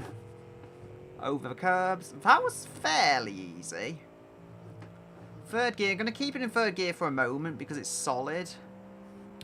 I mean, that wasn't the greatest way to take that corner, but I'm learning to deal with this car's issues.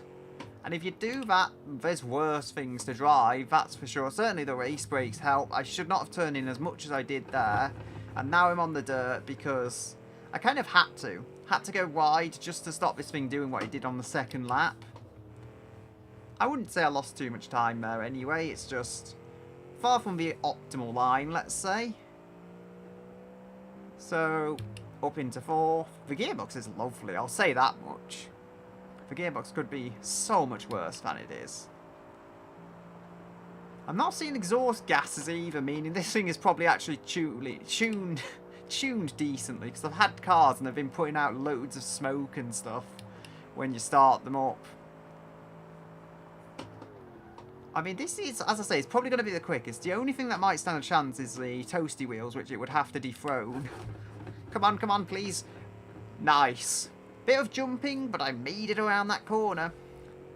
And it did do its job. I should probably have added more aero to it. Not aero, some more cooling to it, which I didn't do, and that's kind of dumb on my part, but it doesn't affect the overall functionality of it. The third gear. We are going to... Can we do 100 round here? No, we can't. I don't think. Don't think it likes doing that. So we'll go and brake there. It's actually a bit more stable under brakes than it is under acceleration. I would be lying if I said this thing is horrible to drive. It has a few minor issues, but they could probably be worked out with a slightly better tune. Like, it's not absolutely horrific. I've got this to a stage where, you know, I can drive it quick. It's decent enough to drive. So, slow down, probably go into second. To carry the most speed I can. I mean, the one advantage it has over toasty wheels is that that car had been used on the controller. Okay, so let's see. That was the... Okay, toasty wheels turbo did the 3 laps in less overall. These two are surprisingly close. They're within 4 seconds of each other, which given this has more than... It has, like, what's it? A lot more power, so that's probably 150. So that's 3/4 extra power compared to the other one. And that was also front-wheel drive. So if I load this vehicle in that I've been talking of, Toasty Wheels Turbo, it's also supercharged, but we don't talk about that. So this is, it's like my 2000s tuner type vehicle. This is what it built one of the previous weeks, and it is slower, but as I say, it's within 4 seconds. And I think you can probably tell just looking at it. This does not make the same power, but it is lighter. Has a single exhaust, despite how it looks. This is powerful, but it's nowhere near as powerful as that. It's also front-engine front-wheel drive. Double wishbone front, which is the same, but then we get multi-link on the back. And I've done a bit of tuning on this as well since I tried it. This thing really wanted to roll, but as I'll show you now, I could probably turn the ESC off, because as I say, same case, I don't think it's going to gain me any performance. But this is front-wheel drive. Sounds pretty nice. And you'll see how far I can take this around a corner now. It rolls, it definitely rolls, but the platform is just that much better as a smaller sedan, saloon, however you say it. Like, this thing genuinely feels like a race car. The other one was actually quicker, as I say, for all of the issues it has, but this one just feels better. So, I'll go drive this other one the same way. Might as well give it a reset, just so we're on an even playing ground. I think the other one, the Toasty Wheels, also has a 4-speed, not a 6-speed. But you see here, like, you cannot attack corners in the same way. And as I say, that's probably a tuning thing. If you tune this better, there's probably more speed in it. But then so was the same case with the other car. That was really tippy and rolly on its first time round. So, you know, maybe this could be fixed in the same way. There's definitely potential. And it is, as I say, the quickest car that has been around here. So that's something. I mean, you can tell it's larger in just about every direction. And I mean, unfortunately, it's also larger in the height direction. But aside from that, they are closer than you might think. So probably going to leave it here for today. It's been how long? Not that long, actually. Just over 2 hours. 2.25 hours. I thought this was going to take a lot longer to get tested. And I mean, as I say, these are two, like, unlikely rivals, but we have built the fastest car of all of these randomised vehicles. The MPV is our fastest car. Who would have thought? But anyway, I'll leave it here for now, and I will say